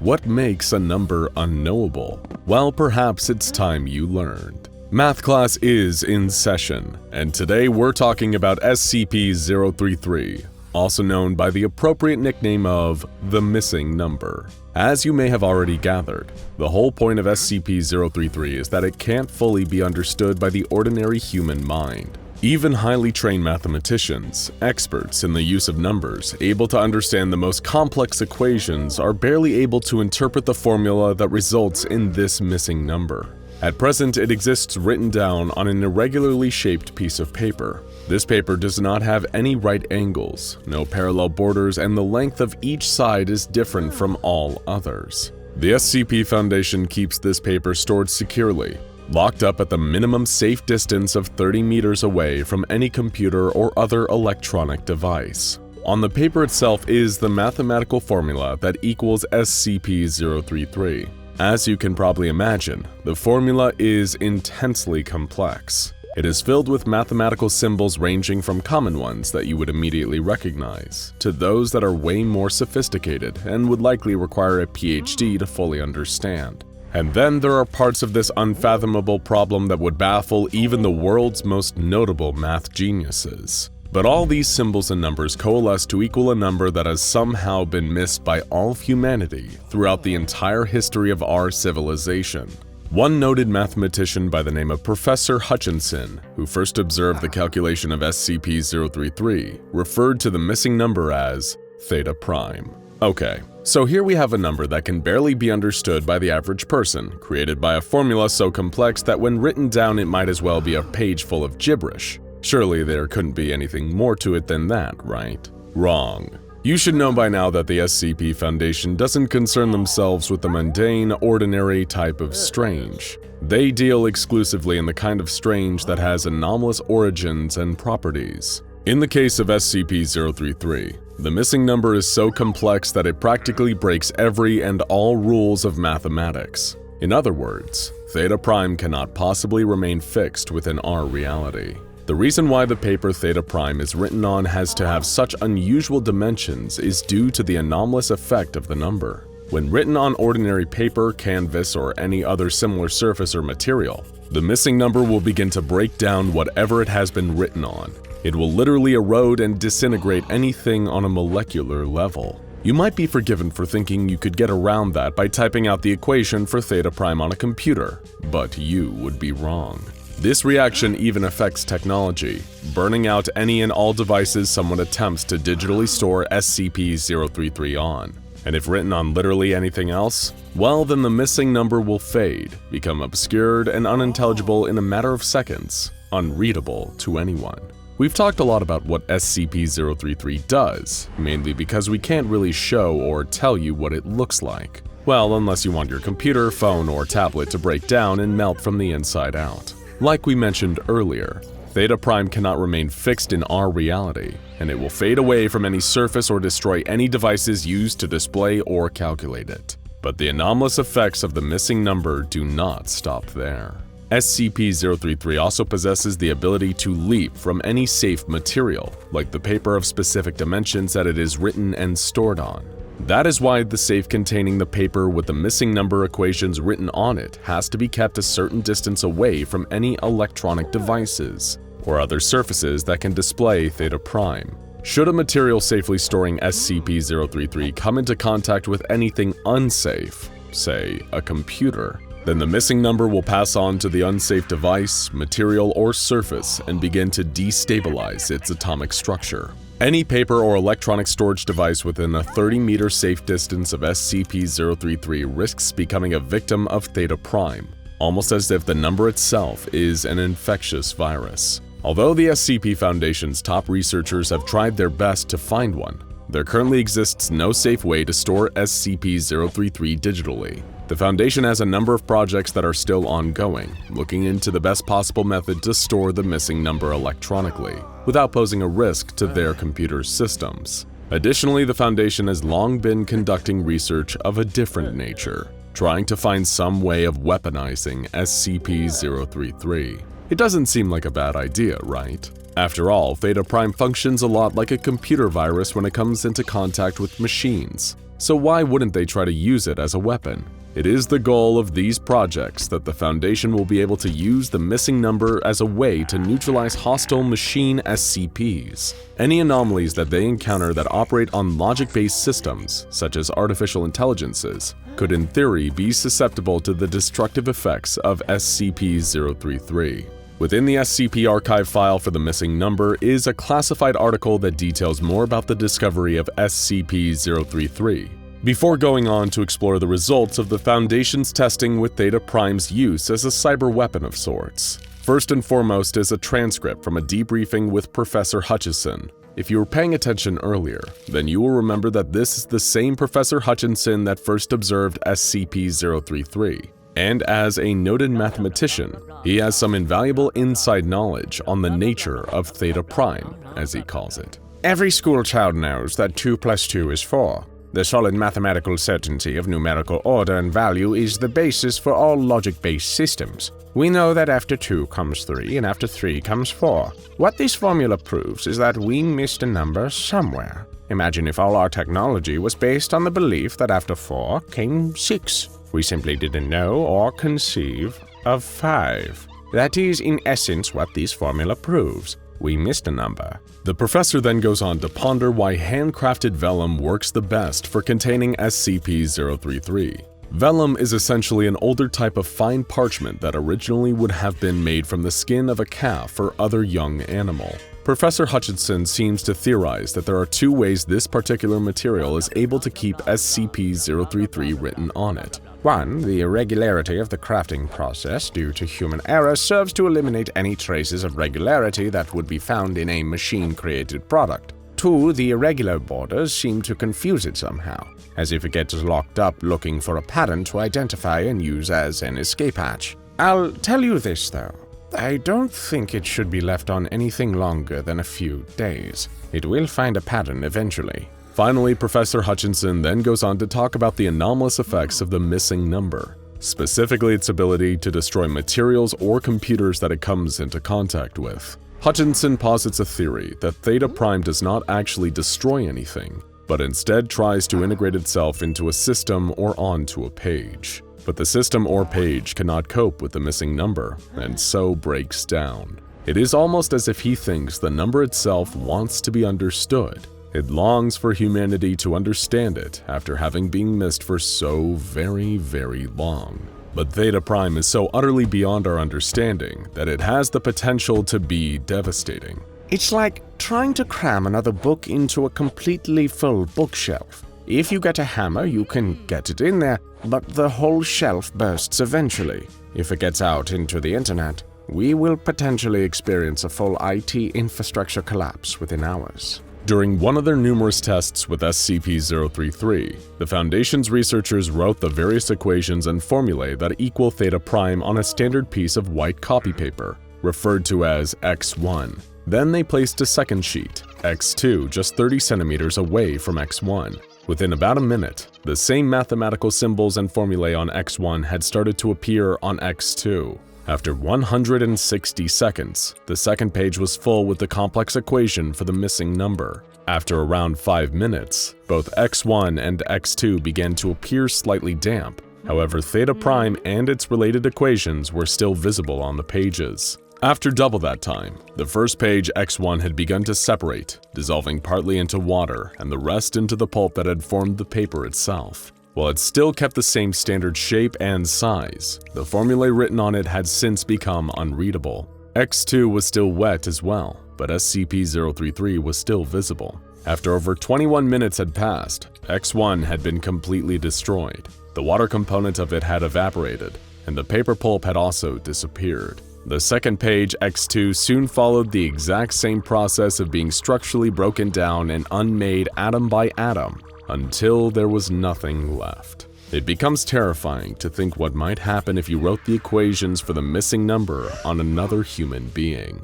While their testing has yet to produce any tangible results, the Foundation staff always make sure they transfer the missing number onto a whiteboard or chalkboard whenever studying it. Upon doing so, researchers are instructed to incinerate the paper that SCP-033 was written on previously, preventing multiple instances of theta prime and hopefully stopping the number from spreading any further. Any researchers observing or experimenting with SCP-033 must do so within a safe distance, away from computers and other devices. Testing can only occur for a maximum of 42 minutes before the missing number will destroy the surface it is written on, or fade from view. While dangerous, volatile, and potentially hugely destructive if it ever fell into the wrong hands, Theta Prime is a strangely insightful SCP. Knowing there exists a missing number must be similar to how mathematicians felt about the introduction of variables. You will probably have seen these a lot in your algebra homework. Find the value of x and so on. Like SCP-033, that is also a number that cannot fully exist in our reality unless you figure out its value. It influences the calculations you have to make to find it, but it cannot be seen or understood fully at first. Perhaps there will come a day where we can store the missing number properly, but until then, we can only hope it never finds its way into our favorite notebook. Joseph and Frank were two lifelong squatchers. No, that isn't an insult. That's a self-given title for Bigfoot enthusiasts who are willing to head out into the woods and search for the legendary Sasquatch firsthand. While most squatchers will go their whole lives without ever encountering one, Joseph and Frank were about to get lucky. They just didn't know what kind of luck. During a journey through the forests of the Pacific Northwest, Frank spotted something moving in the distance. A huge ape-like creature with grayish fur and human-like movements. Frank thought he was finally laying eyes on the mighty Bigfoot after decades of searching. What he didn't know was that he just made a deadly mistake. He had looked directly at SCP-1000, and there would be terrible consequences. Frank was excited. He just achieved the life goal of any squatcher. He tapped Joseph on the shoulder and directed him to look in the direction of the creature. Joseph followed Frank's direction and stared into the distance. When his eyes finally came into focus on the ape-like beast, he froze. His brain just short-circuited. 1 second he was about to encounter the holy grail of his hobby, and the next, he was literally brain dead. Joseph collapsed. In the distance, the ape-like creature disappeared back into the woods. Not that Frank even noticed. He was too busy trying to wake Joseph, but it was no use. Joseph was gone, and Frank had no idea why. The headlines read, "Bigfoot killed my friend." Most people either ignored it or laughed it off. Just a couple of cranks goofing off in a forest and one of them had dropped dead. Who cares? Well, one organization cared. The SCP Foundation. Mobile Task Force Zeta 1000. The Foundation's specialized SCP-1000 detail were alerted to the reports. They sprang into action, tracking down and detaining Frank for questioning. They process 1 million loony Bigfoot lovers every year and usually find nothing, but the death of Frank's friend made it all too clear. They hadn't encountered a Bigfoot, but a real, genuine example of SCP-1000. SCP-1000 rarely ranks among the scariest or most dangerous SCPs. but underestimating the creature is a terrible mistake, because just looking at it gives you a 2% chance of dropping dead on the spot. Frank, despite losing his friend, was one of the lucky ones. The Foundation debriefed him before administering amnestics and making sure that he'd never venture back into those mysterious forests in the Pacific Northwest region. Director Jones, the site director charged with the management of SCP-1000 populations, was given the information on this latest case of an SCP-1000 related fatality. It was a story he heard many times before. For Director Jones, they all seemed to bleed into one another. So what exactly is SCP-1000? And how did it leave poor Joseph dead in the woods? SCP-1000 is a whole species of large hominid ape-like creatures. They're largely nocturnal, but sightings of the creature during the day aren't unheard of. They're omnivorous, mostly seeming to consume plants and insects, and their fur is usually gray, brown, black, red, or occasionally white. The creatures have large eyes capable of impressive vision nestled underneath a pronounced Neanderthal-like brow. Another defining feature is the ridge of bone on the forehead, much like that of a gorilla, that is present in both sexes. According to Foundation studies, the creatures exhibit a level of intelligence on par with that of the common chimpanzee, but nowhere near that of us humans. What they lack in intelligence, though, they make up for in size. The adults can be as large as 10 feet tall and weigh up to 600 pounds. Despite their great size and impressive strength, the creatures are neither aggressive nor territorial. In fact, they seem to instinctively avoid humans, mostly residing deep in the forests of the American Pacific Northwest and in the Himalayan Alps. There have been sightings of SCP-1000 on every continent, though the Foundation has taken pains to exterminate all SCP-1000 populations situated near human population centers to prevent a potential disaster, considering the 2% chance of instantaneous death upon visual contact. That brings us to our second question. What is it that makes these seemingly harmless creatures so dangerous? Sadly, for both these unfortunate creatures and us humans, the danger is beyond the control of SCP-1000. According to Foundation research, SCP-1000 likely evolved alongside us Homo sapiens until a tragedy occurred between 10 and 15,000 years ago. A mysterious extinction event eliminated the vast majority of their species, leaving only 1 to 5% alive in the aftermath. What happened? It's believed that around this time, SCP-1000 contracted what the Foundation refers to as an anomalous pseudo-disease. Meet SCP-1000-F1. A disease that is passed along at the genetic level and is so durable that it persists in the species to this day. The tiny fraction of the population that are immune to its effects manage to survive, but the majority who aren't immune die shortly after birth. This is why the overall population remains relatively low to this day. It's a disease that only appears to affect hominids, including humans, chimpanzees, bonobos, and non-immune instances of SCP-1000. Any hominid that lays eyes on a carrier of the disease has a 2% chance of experiencing immediate brain death. While a 2% chance of instant death may not seem all that threatening, at least when compared to some other nightmare-inducing SCPs, the truly scary part is that the percentage is cumulative. In other words, the longer one observes a carrier of SCP-1000-F1, the higher that percentage rises, the greater your chance of experiencing an abrupt death.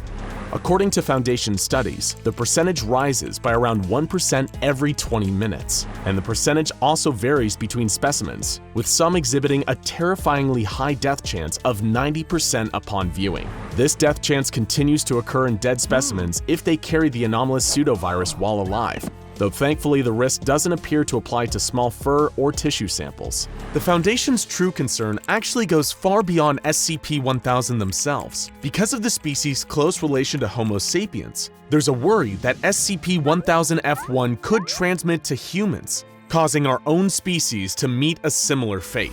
If humans did indeed become carriers of SCP-1000-F1, it's extremely likely that humanity would undergo an unprecedented extinction event, with billions across the globe dropping dead as brain death sets in en masse. While full extermination of the entire species has been deemed unlikely, this existential threat they pose to humanity more than justifies the occasional culling of SCP-1000 populations. That was a lot to take in, right? First, the creature we thought was Bigfoot was actually a new species of SCP out in the wild. And second, these creatures could end human life as we know it if they made it into a population center. But what you're about to hear next, a dark secret only available to people with Level 3 SCP Foundation clearance, is the most shocking SCP-1000 fact of all. Are you ready? The true secret of SCP-1000 is that what you've just heard is a lie. There is no anomalous pseudodisease, and SCP-1000 poses no pathogenic threat to humanity whatsoever. Who would spread such a thing? The SCP Foundation, of course. Strictly speaking, the Foundation has disseminated two direct lies about the nature of SCP-1000. The first is that of the disease, which does not exist, nor has it ever existed. The second lie is about the creature's intelligence level. They're far smarter than the average chimp. In fact, they're every bit as intelligent as human beings. These were all lies formulated by Director Jones and the Foundation, as was the very existence of the Bigfoot myth. The Foundation has been spreading information that makes the very concept of the Sasquatch out to be a joke for decades, all to discredit and further push the very concept of SCP-1000 into the shadows. But why? The Foundation is no stranger to coming up with cover stories, but why would they put intentional lies into their own files to anyone below a level 3 clearance? Well, that all comes down to the horrifying truth behind the origins of today's SCP-1000 population. The creatures were first brought to the attention of the Foundation by outcast members of the Serpent's Hand, an organization dedicated to defying the Foundation's activities. These members, known as the Children of the Sun, told them the secret history of SCP-1000. While at first, Foundation personnel like Director Jones didn't want to believe what they were hearing, they soon came to terms with the horrifying truth. Humans and SCP-1000 did evolve alongside each other, with humans occupying the day and SCP-1000 the night. However, while humans were still basic hunter-gatherers, SCP-1000 were undergoing vast intellectual and societal development. They were able to create tools, weapons, agriculture, stable settlements, domesticated animals, and eventually even fully developed cities. It was like nothing the world had ever seen, and wouldn't see for thousands of years to come. Their numbers swelled into the tens of billions as they created culture and technology hitherto unimagined, including weapons of devastating power. Meanwhile, humanity was pushed to the brink of destruction by their competitors' rapid and seemingly unstoppable growth. It looked as though the human species had lost the evolutionary arms race and would have to bow out. But according to the Children of the Sun, a trickster forest god smiled upon humanity and gave them the power to use SCP-1000's weapons and technology against them. 70% of SCP-1000's population were wiped out in a single horrific day, known to the Children of the Sun as the Day of the Flowers, as every flower supposedly bloomed that day during the massacre. Humanity destroyed the entire civilization, and with the same technology they stole from these unfortunate creatures, the vengeful humans drove the apes mad. Their higher consciousnesses were blocked out, reducing them back into the states of mere animals. Once the massacre was done and everything that was built had been destroyed, we, the human race, used the SCP-1000 weapons to wipe any memory of the atrocity from our own minds. The advanced civilization of SCP-1000 had been wiped from history.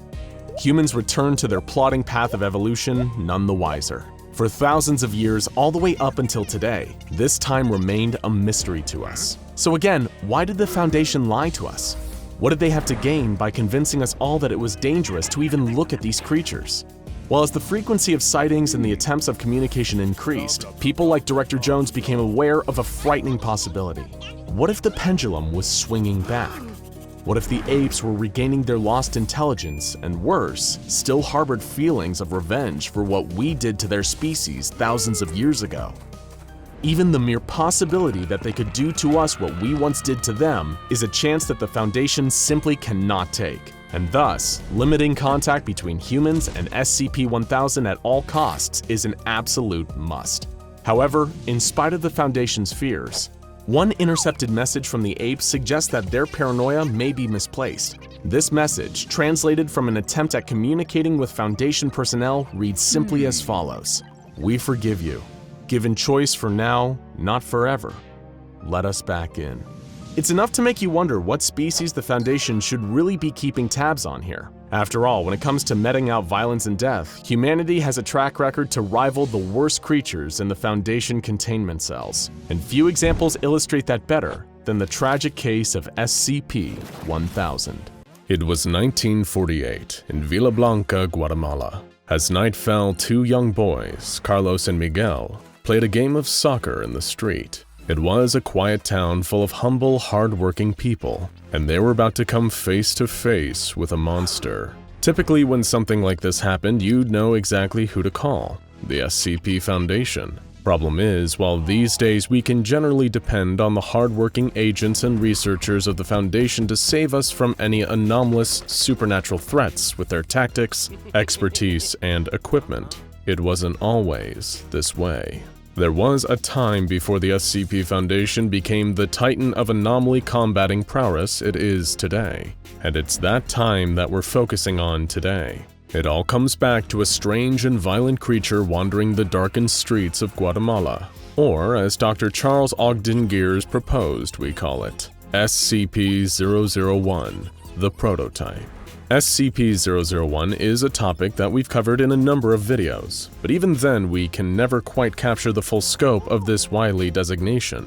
What is SCP-001 is probably one of the most loaded questions you can possibly ask a member of the SCP Foundation, and it may be your last, as the majority of the files under the SCP-001 umbrella are highly classified for pretty much everyone under Level 5 clearance. 001 covers a large number of potentially anomalous items, entities, and concepts, from the dreaded Scarlet King to the awe-inspiring Gate Guardian, to the very SCP Foundation itself, through the eyes of the charmingly incompetent Unusual Incidents Unit of the FBI.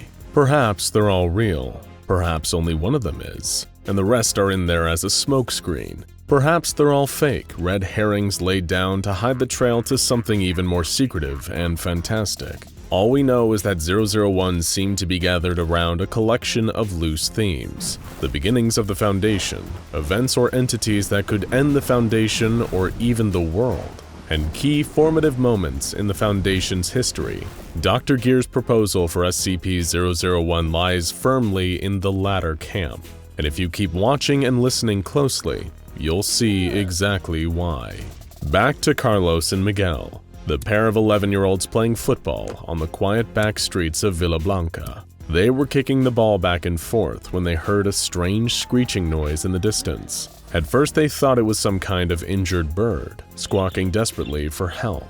Being good kids, they didn't waste a second running into the action, heading further into the outskirts of town. However, the creature they encountered on that rural road was certainly no bird. When they first saw it hunched over a few meters in front of them, they thought it must have been a horribly injured man. He was deadly thin, with gray-brown skin that looked either bruised or burned. It was twitching and weeping, its chest heaving in heavy labored pants. Its limbs were jerking wildly, as though the creature was being electrocuted. "Hey mister, are you okay?" Carlos called out in Spanish. In that moment, what they had wrongly thought was a man just froze up, finally registering their presence. Immediately, the two boys knew something was wrong, as the creature slowly rose to its full height, well over 6 feet, towering over the two of them, even at a distance. They noticed something was wrong with its limbs. They were too long, well out of proportion with its human-sized torso.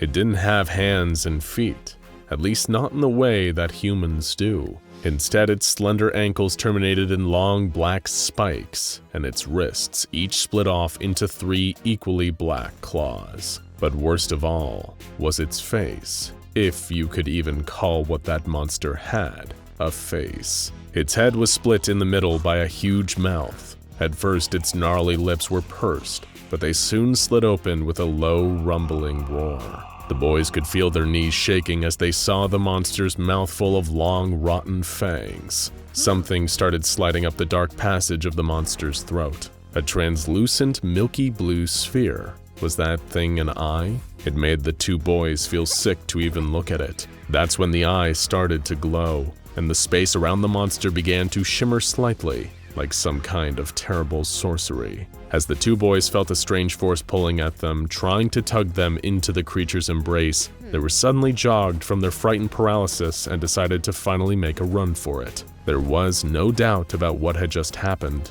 They'd encountered a demon in the flesh, intent on taking their souls straight to hell.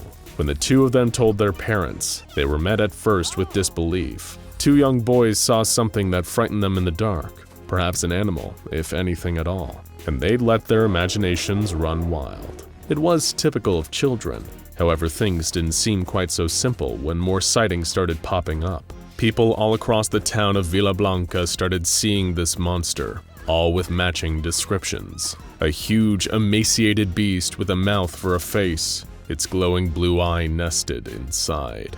The natural excuses circulated at first. Perhaps the creature was a local prankster in a costume. This would be comforting to believe, but how many pranksters in costumes can completely disappear before your very eyes? The monster's eye would glow, and just like that, it would simply vanish. As fear and paranoia began spreading through the town, people suggested that perhaps it was a case of mass hysteria, fear and panic taking over rationality. But by this point, things had gotten worse. Carlos and Miguel, the two boys who'd first discovered the demon on the back road, had become sick. They were experiencing severe nausea, vomiting, headaches, and diarrhea. Their bodies weakened. Lesions began developing on their skin.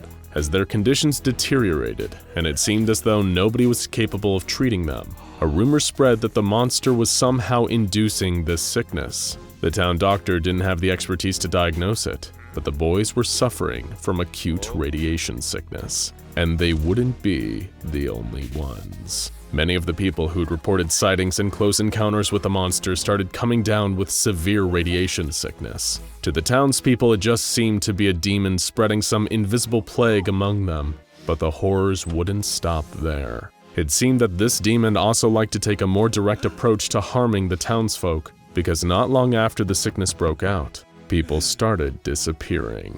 There were never any bodies. The most that would ever be found were tattered items of clothing left at the site of the disappearances, or blood smeared across the walls or ground. Before they knew it, 7 of their people were gone. It seemed that, for all intents and purposes, God had abandoned them.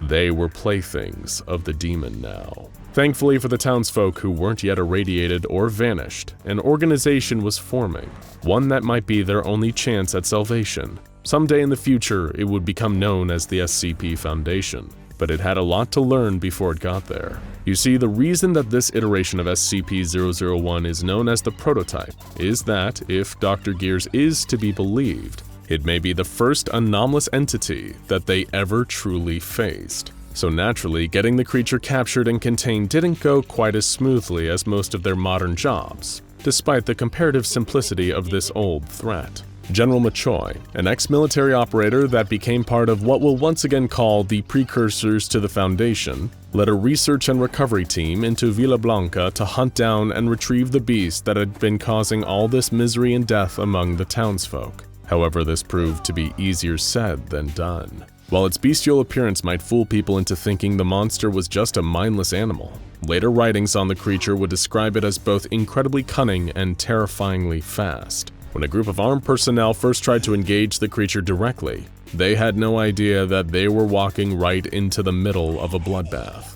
They believed they had it surrounded on another rural back road, advancing with assault rifles, when the creature flipped out and started killing them.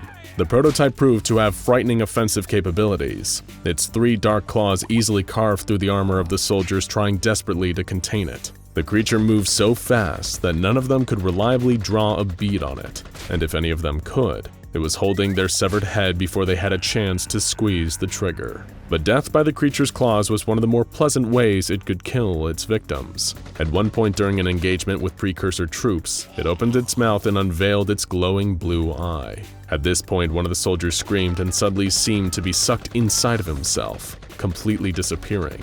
The prototype's blue eye glowed again, and it once again just teleported away from the scene. A number of soldiers who survived this altercation later needed to be treated for acute radiation sickness. Researchers eventually managed to figure out what was actually happening with the creature. It had the ability to manifest micro-singularities, tiny black holes that it used to both teleport from place to place and defend itself from attacks when necessary. These singularities wouldn't stick around for long, a few seconds at most, but they had the terrifying side effect of putting out massive amounts of radiation. This is why it was making so much of the town and the recovery team sick via mere proximity. Thankfully, in finding out the creature's strength, they also managed to find out its weaknesses. Its powers were dampened by high humidity, bright lights, and especially intense strobing lights. It was through the use of these lights that the creature was finally captured and brought into ADRX-19. a complex that would later become Site-19 for Containment. There, its containment procedures were devised by one of the burgeoning organization's top minds, Dr. Herman Ketter. However, Dr. Ketter would sadly never actually live to see the duration of the prototype's containment at ADRX-19. He was tragically killed by the monster, though his name would live on as the designation for anomalies that were particularly difficult to contain. It was thanks to him that his coworkers realized lead-lined walls, a reinforced steel door, a 100% humidity environment, and the frequent application of high-intensity strobe lights were the best way to keep the prototype locked up for good. To this day, this iteration of SCP-001 is a fascinating reminder that the SCP Foundation wasn't always the juggernaut it is today. There was once a time where they had as little idea of what they were doing as the rest of us. There's no better representation of this than the file itself. It was an era before object classes and conventional designation numbers. The file is written in a sketchy, disorganized manner and arranged into item designation number, warning, description of item, detail of current containment, report, and addendum. As with any experience in life, it's always worth asking, what can we learn from the SCP Foundation's experience with its possible first anomaly, a monster that seems almost nostalgically quaint by today's standards? Perhaps the greatest message is that everything is a work in progress. It was only by determination and persistence that the Foundation could go from an organization challenged by a monster like the prototype to going toe-to-toe with real heavy hitters like the Scarlet King. How very inspirational. There's a quote that says, "The beautiful thing about learning is nobody can take it away from you. But what good is learning if the knowledge might hurt you, drive you mad, or even kill you? It just sits there in your mind, like a stick of dynamite with an invisible fuse. It could blow at any moment. All it takes is a careless slip of the tongue, and you might turn into a talking home appliance." This is a conundrum faced by anyone dealing with an Infohazard, a certain kind of anomaly often dealt with by the SCP Foundation. Before we get into some of the craziest examples of Infohazards and what they've done to people, because let's face it, that's what you're really here for. First, we have to answer that big question everyone's a little afraid to ask. Just what is an Infohazard? And how does it differ from a far more common type of SCP, the dreaded Cognitohazard? Well, we're glad you're finally brave enough to ask. First, Cognitohazards are anomalies that are dangerous to perceive through one of the senses. A well-known example is SCP-096, which is actually a visual cognitohazard. You see its face and you're toast. It's as simple as that. And cognitohazards exist for all of the other senses too: hearing, taste, touch, even smell. Infohazards, on the other hand, are different. These anomalous effects are triggered when you start trying to express or describe something about what you've perceived. And when you do, things start to get really weird, really fast. Maybe you're trying to explain what you just saw to family members, friends, or the police. Maybe you're a member of SCP Foundation staff trying to write up a report or a new experiment log. Or maybe you're a YouTube channel trying to create entertaining yet informative breakdowns and explanations of anomalies from the SCP Foundation. If any or all of these apply to you, then Infohazards are going to be your worst enemy. But as we look at some of the strangest examples, we'll try our best to resist their effects. First, seeing as it's so hot out, how about we take a relaxing dip in the pool while we tell you all about SCP-1128. What is SCP-1128? Well, that's a loaded question. Technically speaking, it's a massive predatory aquatic creature, but despite its huge size, the creature can hunt its prey in any body of water. Whether you're stepping in a puddle, relaxing in the bath, or say chilling out in the pool, SCP-1128 can track you down and potentially eat you alive. In one particularly horrifying test, a D-Class was drinking from a simple glass of water when the aquatic predator emerged, yanked them inside, and ate them. Okay, so maybe you're feeling a little nervous now, but don't worry, you're still safe. Some people have even survived their attacks from SCP-1128. Well, their initial attacks anyway. The creature has a tendency to come back again and again, relentless in its ravenous hunger for human flesh. Whenever it attacks successfully, all that's left is some blood floating on the water. But again, please don't worry too much about this creature. We don't have another 682 on our hands. After all, it's an Infohazard. It can only start hunting you if you receive a written or verbal description of the creature. Oh, or some kind of visual representation of the creature too. Actually, on second thought, you might want to get out of the pool now. And put down that drink too. Instead, let us tell you a nice little story.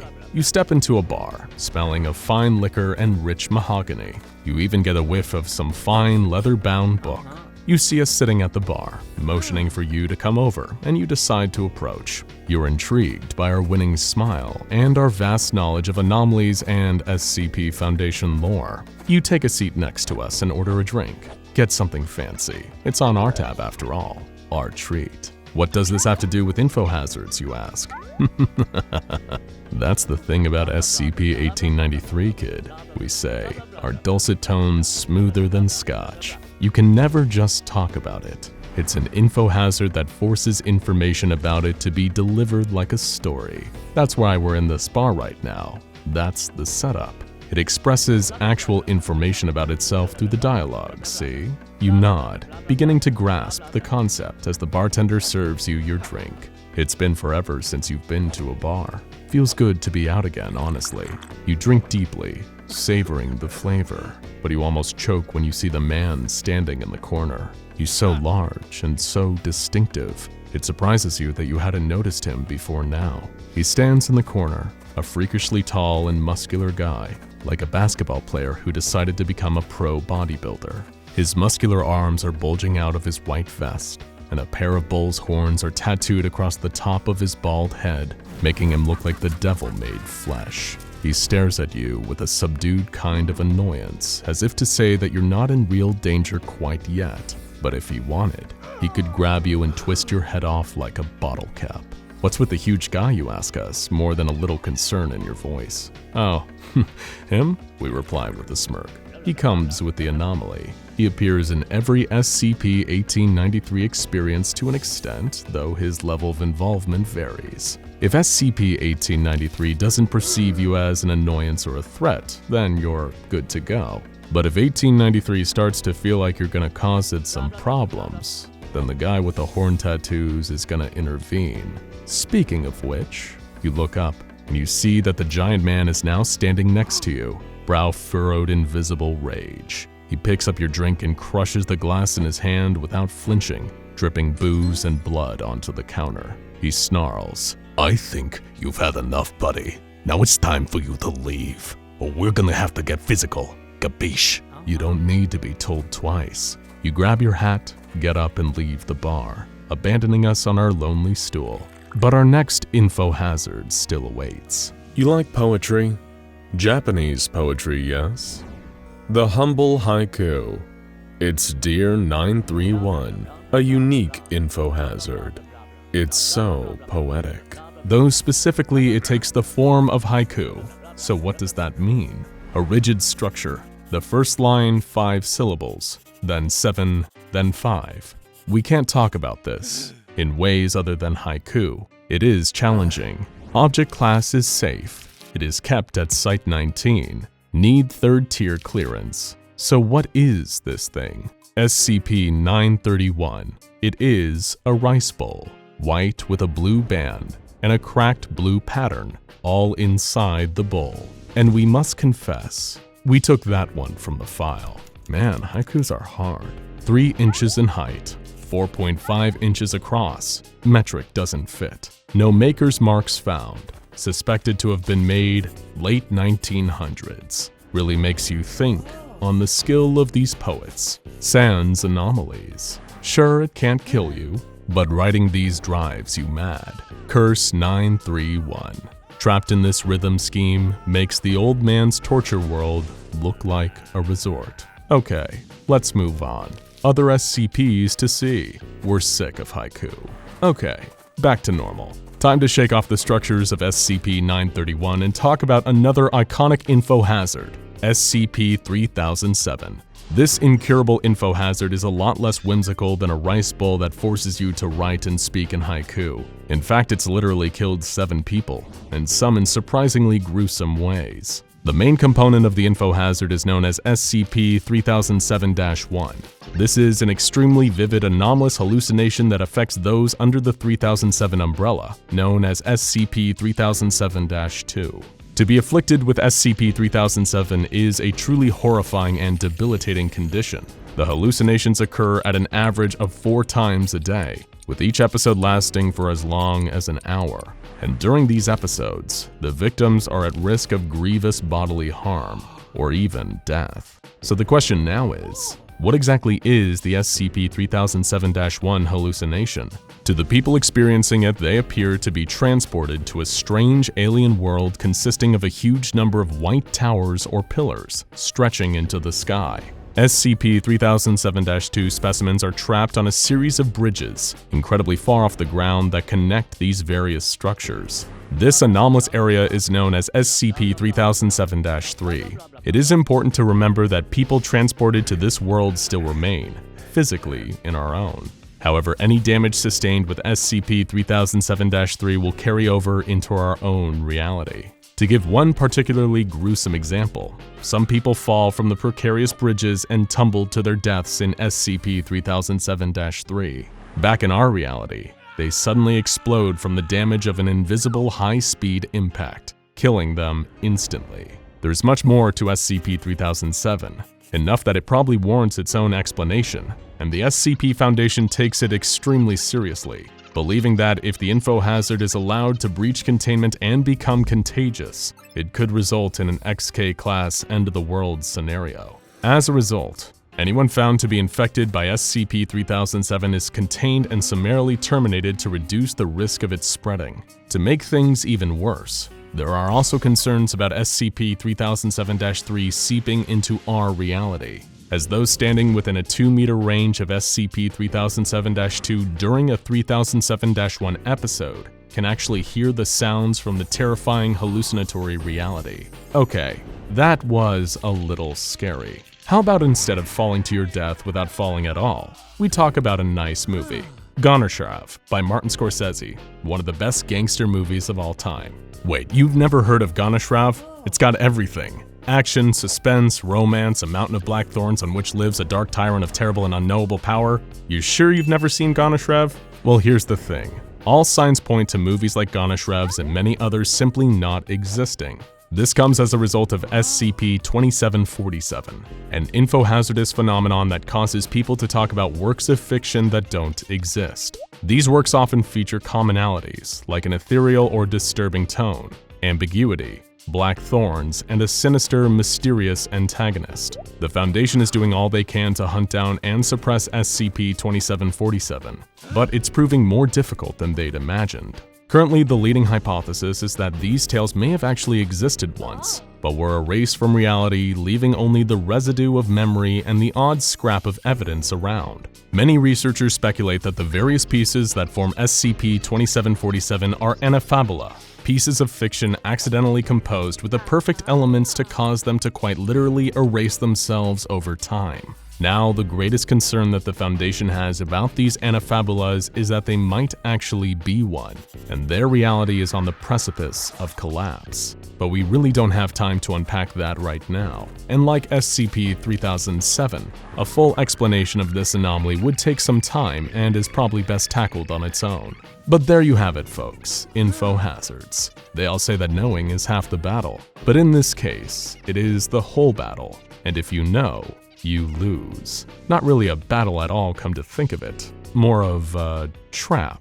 But whether it's a vicious megafish, a strangely buff man with bull tattoos, a poetic rice bowl, or a nightmarish ordeal of daily hallucinations, there is no doubt that Infohazards are some of the most strange and fascinating anomalies that the Foundation has to offer. Oh, and of course, how could we forget the most well-known Infohazard of all, SCP-2521. This entity is so infohazardous that its Foundation file entry is written in pictograms. This is because whenever information is recorded about this entity, it manifests and steals it. If you write it down, it'll take the paper. If you make a note of it on a computer, it'll take the computer. And of course, if you talk about it, it'll... Oh no, no, no, again, no, no, no, no! Ah! Oh, that was a close one. But I'm okay. For now, at least. A veteran worker of the SCP Foundation sits at his terminal, performing one of the most critical tasks in the entire organization, creating a file for an as-yet undescribed SCP. But there's something terribly wrong. His eyes are glazed over. His mouth hangs open. Is this a zombie or a trained Foundation researcher? What is going on? Like any large international organization, it takes more than just the exciting, action-filled jobs to keep the wheels turning at the SCP Foundation. Sure, the head researchers, guards, mobile task force soldiers, and members of the O5 Command get all the praise, but a legion of number crunchers, cleaners, and paper pushers are equally important. One such person was archivist Walter Bainbridge, who had been tasked with digitizing some of the older records that the Foundation had on file. It was when he was innocently recording the details on SCP-050 through 060 that he first came under the strange and startling effects of SCP-055. But the most peculiar part, as with all incidents of SCP-055's anomalous effects taking hold, is that Walter had no idea any of it was happening. In his new digitized filing system, he first took note of SCP-053, Euclid class, also known as the Young Girl. This anomaly was a seemingly normal human female child who provoked homicidal insanity in those directly exposed to her. Then SCP-054, Safe class, a non-aggressive humanoid female made entirely of, as well as biologically and chemically identical to regular spring water. Next, SCP-056, Euclid class, a being that changes form to suit its environment, but only when all observers lose focus of it. And then SCP-057, Safe class, an underground chamber that crushes the humans who walk within. It was at this point that Walter received a concerned message from one of his superiors at Site-19, Mr. Kovac. The message praised the thorough digitization of the other anomalies' records, but was confused about why Walter had left out any mention of SCP-055. Immediately, Walter was embarrassed. How could he have forgotten SCP-055? That iconic anomaly known for... well, he couldn't quite say off the top of his head, but he'd be sure to look into it. A quick trip to the Site-19 archive showed him that there was actually quite a hefty file on the nature of SCP-055, which must have been the result of a huge number of studies. What struck him as strange was that all the files were filled out in pen rather than being typed up like a traditional file. The majority of these notes were written in shorthand too, as though they were frantically taken during the tests themselves on extremely short notice. There weren't even any redactions. Walter made a mental note of what he had seen, put the file back in its proper place, and headed back to his computer terminal. However, after writing in an almost trance-like state, he looked back on his work to see that he had written an entry on SCP-058, a giant evil bovine heart with insect legs and a scorpion stinger. Strange, he thought. That's when Walter got a call from Mr. Kovac on his Foundation-issue phone, and he didn't sound happy. He'd given Walter direct instructions to go back and digitize the files on 055, and instead he'd been working on 058. What was the meaning of this? Walter was typically an extremely loyal and diligent employee, but the verbal barrage from his supervisor had him considering talking back, just this once, and hoping it didn't get him demoted to D class and thrown into 682's acid bath for playtime.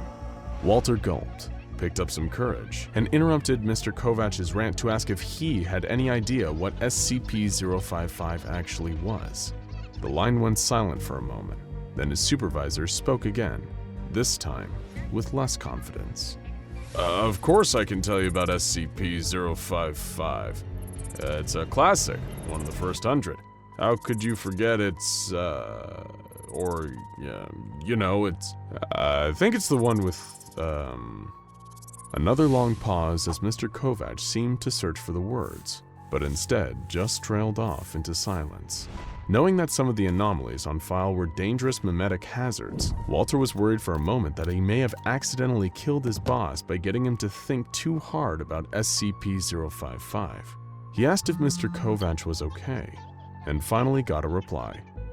I'm sorry, I seem to have zoned out for a second there. What were we talking about again? But this time it was Walter who couldn't answer. He had no idea at all what the two of them were discussing just moments ago. He felt disoriented and kind of sick, like they'd taken some low-level amnestics. Mr. Kovac told Walter to get back to his filing duties and they'd speak later.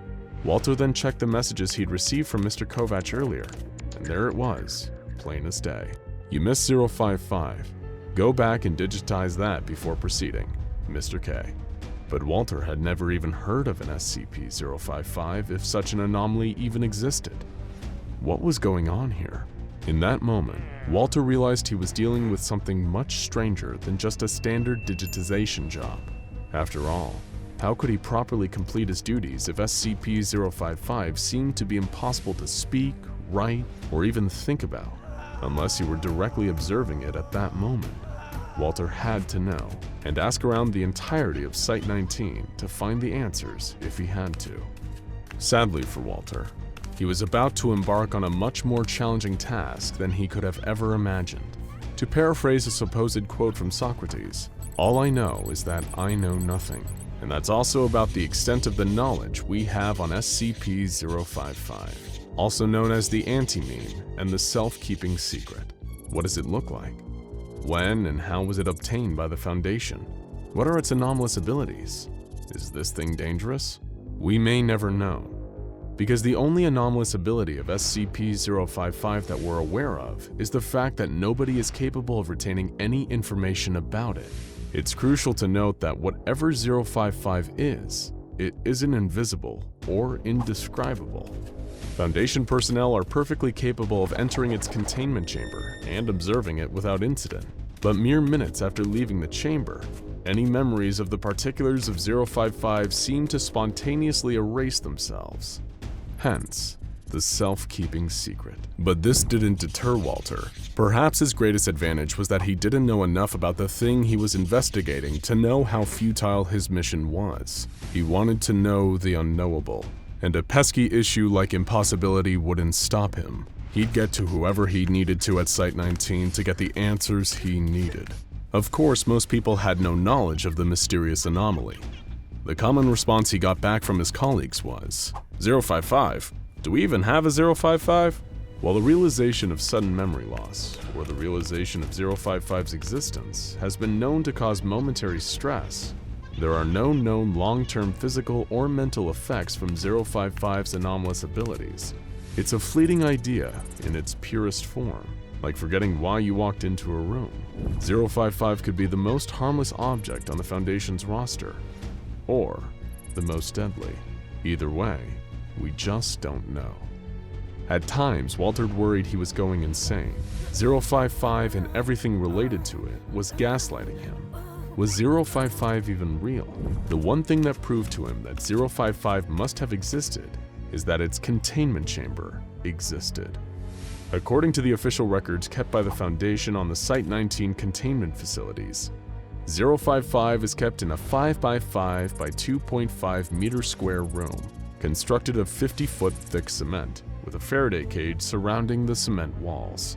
The report continues that access is via a heavy containment door measuring 2 by 2.5 meters, constructed on bearings to ensure door closes and locks automatically unless held open deliberately.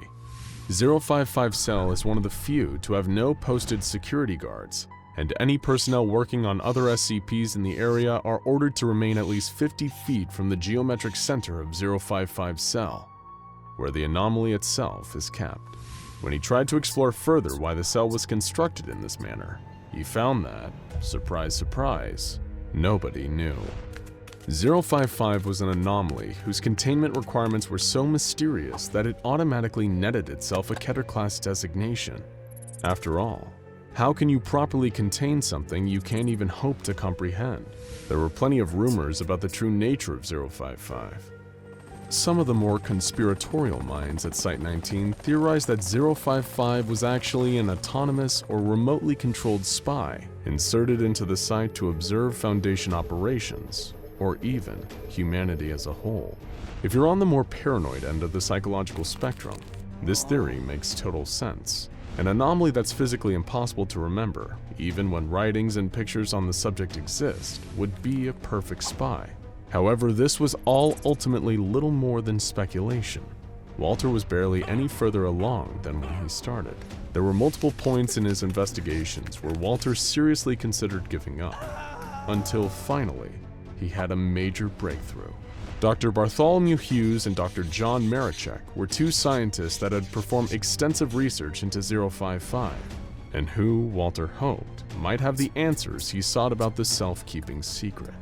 These scientists were the first to discover the anti-memetic nature of 055, performing numerous tests on D-Class personnel to see if it was possible to create feasible written records, sketches, or any other records or impressions that could bypass its anomalous effects. The disorienting, memory-ruining effects of 055 also extend to any materials concerning 055.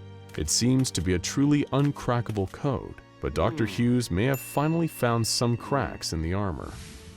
For starters, the fact that we're able to remember that 055 is an anti-memetic is an ironic exception to its anti-memetic qualities. This revelation also inspired another realization from Dr. Hughes.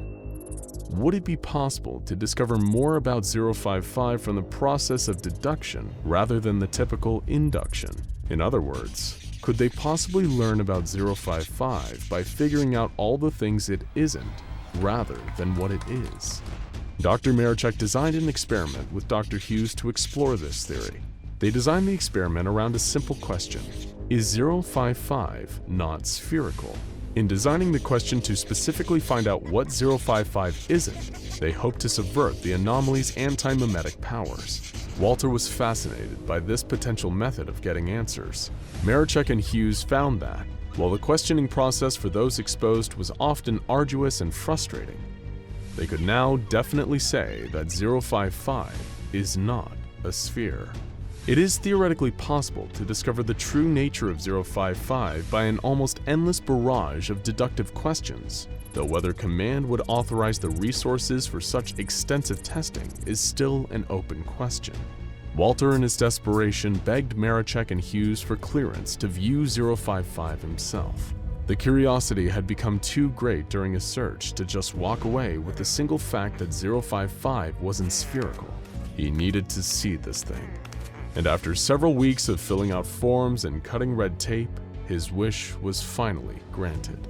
Walter Bainbridge was allowed a private audience with SCP-055, the subject of his months-long obsession. Outsiders observed that Walter spent just over an hour in the containment chamber, taking photos, drawing sketches, writing down notes, recording audio logs, and reciting memory mnemonics. He was pulling out every stop to counteract the anti-memetic effects of the self-keeping secret. He was adamant that he would not be defeated by his non-spherical nemesis, not after all this time and effort. Once his time in the 055 containment chamber was over, he retired back to his office to finally digitize his exhaustive findings, so that his supervisor, Mr. Kovach, would finally get off his back. Walter smiled, took a deep breath, and began to type. SCP-059, Keter Class. This anomaly is a radioactive mineral that emits a unique radiation known as delta radiation. Exposure to this radiation has caused strange fungal growths on the infected... Wait, what was this supposed to be about again? Oh well, it couldn't have been that important. Hello again. It's good to have you back. And yes, we really do mean you. We're aware that you watch a lot of these videos, drinking in all that classified information about some of the SCP Foundation's most top-secret anomalies. You probably think you're pretty slick, don't you? As if nobody could see you peering in. And even if they could, they wouldn't remember it soon after. Yes, you're a very clever anomaly. We wouldn't even think of arguing against that. That's why this video is about you, SCP-3393. Don't be alarmed, we're on the same page here. We know that you access these files, particularly the files regarding yourself and your own activities. We know that you're on the shy side, and we definitely appreciate that. Unlike our other shy guy, you don't brutally murder everyone who witnesses you. Your greatest crime is accessing and even tampering with SCP Foundation files without permission. But seeing as the Foundation is cold, not cruel, we can think we can forgive that little indiscretion of yours for the greater good. All we ask for is your attention and a few minutes of your time. You're a vain creature, who or whatever you are. So we know you wouldn't even resist the opportunity to hear what we have to say about you. And for the record, you are one of the few people who are actually witnessing this video in the way you're witnessing it right now. It's for your eyes only, so to speak, SCP-3393. This video, its description, and even the coding of its comments section is filled with state-of-the-art memetic agents cooked up by our best and brightest. To everyone except you, the researcher heading your case, the head of the Anti-Memetics Division, and a single member of the O5 Council, this is just your average run-of-the-mill video. This is a private conversation between you and the Foundation, SCP-3393. We hope you don't mind the designation. It's not like we know your real name, but we can make some rather educated guesses. We actually know very little about you on the whole, a fact we hope to change in the future. Much like several other anomalies we have files on, such as SCP-055, the Self-Keeping Secret, and SCP-2256, the Very Tall Things, information recorded about you isn't exactly sustainable. It becomes forgotten or unreadable shortly after it's noted down. It's a clever anomalous ability, and one we've only been able to counteract with the application of powerful amnestic drugs. But clearly that isn't the only thing you have going for you. How do you think you've been able to access all of these videos, filled with classified information about anomalies, groups of interest, and even the inner workings of the Foundation itself? Through methods currently unknown to us, you've been able to somehow give your account level 4 clearance, giving you free reign over almost every file available. As much as it shames us to admit it, we haven't been able to remove this unpermitted clearance from your account, or even locate it for that matter. Like we've said before, you're a very clever anomaly. We respect that about you, even though you've been using this apparently crafty sapiens to inconvenience us. Our best guess is that you owe much of your success to powerful anti-memetic properties inherent to your anomalous being. But if we're off the mark on that, do feel free to enlighten us. Speaking of guesses, let's get back to what we think we know about you. After all, that's why you're really here, isn't it? No point being bashful, SCP-3393. You may be good at hiding yourself, but your intentions are plain as day. You don't need to be a senior researcher here to intuit that much about you. The following are all facts we believe we know about you with 90% confidence. You'll have to let us know how close we were in the end. Assumption number 1. You are a corporeal entity. That's right. You probably wanted us to assume that you were some kind of digital ghost, didn't you? Some mysterious, ethereal thought form existing only in the realm of cyberspace while you sneak around Site-31 making mischief. We're afraid that the ghost has been given up, so to speak. As clever as you are, it isn't quite as clever as you believe yourself to be. You've gotten sloppy at times, and in these moments you've given us a wealth of evidence. Don't you think the Foundation researchers and guards, people trained to notice even the most minute anomalous interference, wouldn't notice doors opening and closing on their own? Equipment moving, computer terminals activated despite no digital trace of approved Foundation login credentials. We must say we're a little insulted by how much you've underestimated us here. We know the files you've accessed. We know that you're aware of some of the monstrosities the Foundation deals with: ghosts, deadly viruses, reality warpers, some creatures that can shapeshift or become invisible, deadly memes for goodness sake. Did you really think our personnel would see the signs of your meddling and think, it was probably nothing? That's a rather dangerous oversight on your part. Assumption number 2. You're attracted to information about yourself. Don't try to deny this one, SCP-3393. The fact you're still watching this video is proof of your self-obsession, and you've left your digital fingerprints all over any other file that made the mistake of mentioning you. We have pages upon pages of logs showing your long record of unauthorized access, and the grand majority of the files you accessed were about you. Like we said, you're a vain little creature. That much is plain to see. This leads us nicely on to assumption number 3. You seek out this information about yourself in order to make changes to it, or even delete it entirely if it displeases you. We'll admit this one we find the most frustrating. It's one thing to access files without our permission, quite another to mess with our hard work. We get enough problems from Technical Director Rosen already without needing to constantly pester him about improving file security. The file about you has undergone a number of needless modifications and deletions. The following was a personal favorite. Quote, Object Class Euclid. Special Containment Procedures. Don't worry, I can handle this. Description. I wasn't supposed to happen. I wasn't supposed to exist. At least, not like this. But let me deal with it. This thing that I am is best kept away from all of you. Don't try to analyze me or test me or whatever. I don't want any of you to catch what I have. Just call me self-containing and we'll be good. End quote. We suppose you thought this one was pretty funny, right? You're clearly an intelligent creature, who or whatever you are, but the clear arrogance on display here doesn't suit you. While you may coast off of your anti-memetic properties, it is important to remember that you aren't untouchable. Speaking of which, assumption number 4. Your anti-memetic properties can be transferred. We found this to be a particular interesting wrinkle in your story. We know you've got a sense of humor, so you'll have to appreciate the irony in your attempts to alter or destroy information about yourself, telling us more about you than we ever knew before. Initially, when other files were reported missing, we thought you must have been deleting them out of spite. However, upon further examination, we found that the files were still very much there, and you were the last user to access them. This is perhaps the most dangerous thing about you, and we don't even know if you knew it until now. Your anti-memetic properties have a tendency to rub off and affect the things you interact with. With a power like that, you could compromise the whole database. And obviously, we can't allow that to happen. Assumption number 5. You have a strong resistance to memetic agents, much to our frustration. We know that they can affect you, of course, but your tolerance is far higher than that of the average human being.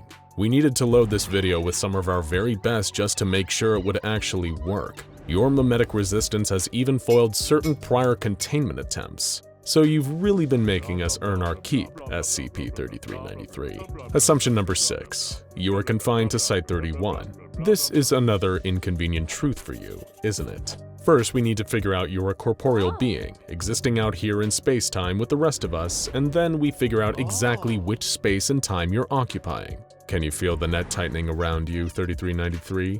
Of course, we don't want you to be nervous. Just sit tight and enjoy the video. You're a very clever anomaly after all. Far too clever to be contained by the likes of us. You've been performing your operations right under the noses of Site-31's most talented personnel. All the phenomenon we've been attributing to you, from the open doors to the tampered computer terminals, have occurred exclusively in Site-31. And while we may not be able to track down your account and strip it of its phony clearances, did you know we can log which computer terminals unauthorized access to our files comes from? That's just basic cybersecurity, and we don't need to tell you that all of your unauthorized accesses have been logged to Site-31 terminals. Very sloppy, 3393. Or should we call you Dr. Mackey? Forgive us if that isn't your name. We hate to jump to conclusions here at the Foundation, but we couldn't help but notice that your anomalous activity began shortly after a researcher named Dr. Mackey disappeared from Site-31.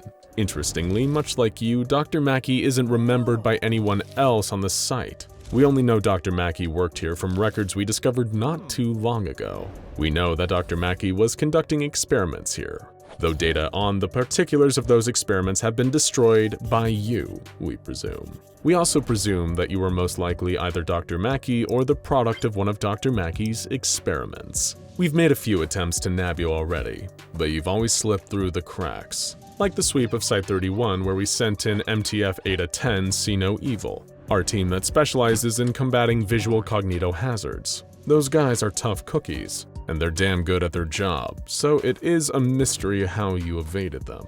Our current best guess is that you were hiding in some undocumented location within the site. Our attempts at memetic incapacitation were equally unsuccessful. As we mentioned before, it's clear that you have a greater resilience to memetic agents than any of your non-anomalous counterparts. We estimate that even a kill agent would probably do little more than weaken you. That is impressive, we'll give you that. Our estimation for why you've been able to so handedly thwart our attempts at containing you is that your access to the system has also given you access to all of our plans. You know exactly what's going on before we even execute the attempt, giving you time to think up and execute an effective countermeasure. But we here at the Foundation believe that knowledge is power, SCP-3393, and we have more than enough to finally contain you. Don't panic, it's already essentially over, but we'll do you the courtesy of explaining how we got you in the end. Welcome to Operation Bait the Hook. We know you're within Site-31, and we know you're attracted to information about yourself. So we limited the scope of where this handy little video could be viewed to 5 terminals in the site. We put measures in place to notify us whenever the file was accessed, and from which terminal, at which point MTF-810 would be dispatched to seal off all available exits and quarantine the room around the terminal, a process that would only take several minutes. Just enough time for a vain little creature to watch a video about itself, as it's forever entombed within the telltale terminal that finally gave it away. You wouldn't be brought into a containment chamber, so we simply brought the containment chamber to you. As the network connections for this particular terminal are shut off, we can safely say you won't be causing us problems anymore. You're a very clever anomaly, SCP-3393, just not quite as clever as us.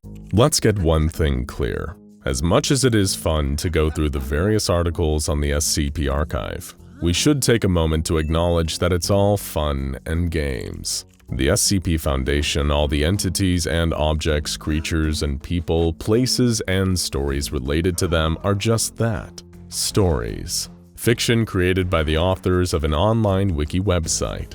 It's all designed to be a bit of harmless entertainment. But what if it isn't harmless? What if the characters within the world of the SCP archive somehow knew they had been created by the SCP wiki authors? What would happen if fiction was aware that it was, in fact, fictional? Ask yourself, would you want to know if your world, your life, everything you had ever seen or known was just all fantasy?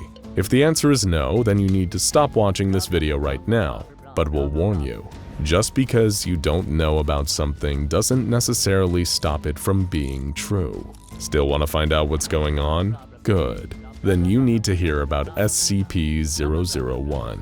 First things first, which of the various SCP-001s are we talking about? Anyone looking for the earliest SCP will quickly discover that there are many different entities and anomalies that share that number. There are a few in-universe reasons for this. One is that all these anomalies were discovered in the earliest days of the SCP Foundation, before their current numbering system was introduced. Then there's the other theories. For example, some have speculated that the existence of many different SCP-001s is an intentional misdirection by the Foundation, their way of keeping the nature of the first true SCP a closely guarded secret. Regardless of what the reason is, the SCP-001 we're looking at today is also known as the database. Any and all information about the database is kept secret from the entire SCP Foundation apart from the Overseer Council. And why is it such a secret? Well, that's because SCP-001 contains details of the very nature of the Foundation itself, including its creation. But we don't mean when and how the organization was founded, or its history. We mean how it was created, and by whom in our reality. Confused? Well, allow us to explain it. At first, the file for SCP-001 describes a group of humanoid entities that have the ability to influence reality. All sounds like pretty standard bread and butter stuff for the SCP Foundation, right? Wrong.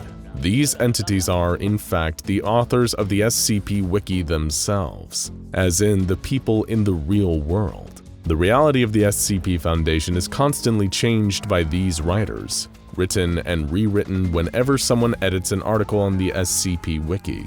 That's all fine and harmless for us, but the Wiki authors' impact on their world is cause of grave concern for the Foundation.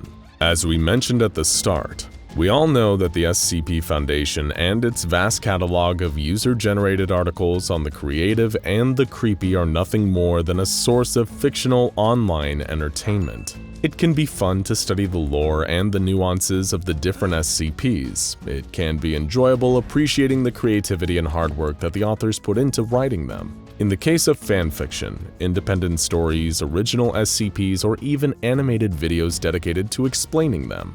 It can even inspire and fuel our own written endeavors. But at the end of the day, when all is said and done, we all know that the SCP Foundation is purely fictional. What we don't realize is that the Foundation knows it too.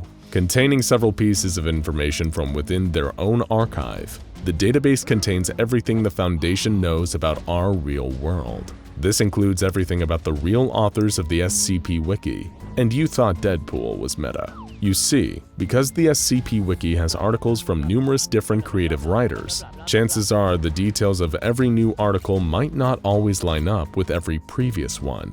For a long time, there has been much discussion amongst devoted SCP fans regarding the canon of the website. Now, we don't mean a big gun that launches metal balls. When we say canon, we mean all of the events and stories that are considered to be an official part of the ongoing story of the SCP Foundation. Still with us so far? Because there are so many writers and articles on the wiki, the canon of the SCP archive is a bit inconsistent to say the least. And that's fine for us, because we know none of it is real. It doesn't have to all line up, just as long as a good story is being told. But these inconsistencies, all the little cracks of discrepancy and disparity, are what made the Foundation themselves realize that they are truly living in a fiction.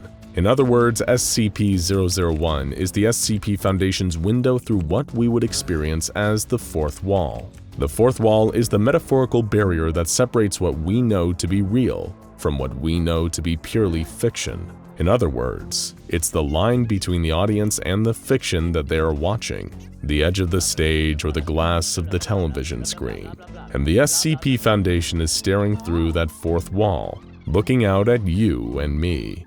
That's right, it isn't just the authors that the Foundation are aware of, it's all of us. According to their own researchers, the Foundation has determined that we, the audience, and the writers exist in something known as the alpha layer. What on earth is an alpha layer? Well, imagine our reality. The world and the universe as we know it is a slice of bread. It's a strange analogy, we know, but stick with us. Now picture the fictional world of the SCP Foundation as another slice of bread underneath ours. In between the two can be whatever you like. But the point isn't that the world is a sandwich. The point is that we exist on a layer of reality above that of the SCP Wiki, and the filling is just what keeps reality and fiction separate. So as we mentioned, the Foundation is aware of any writers and readers of the SCP Wiki, and this does include you.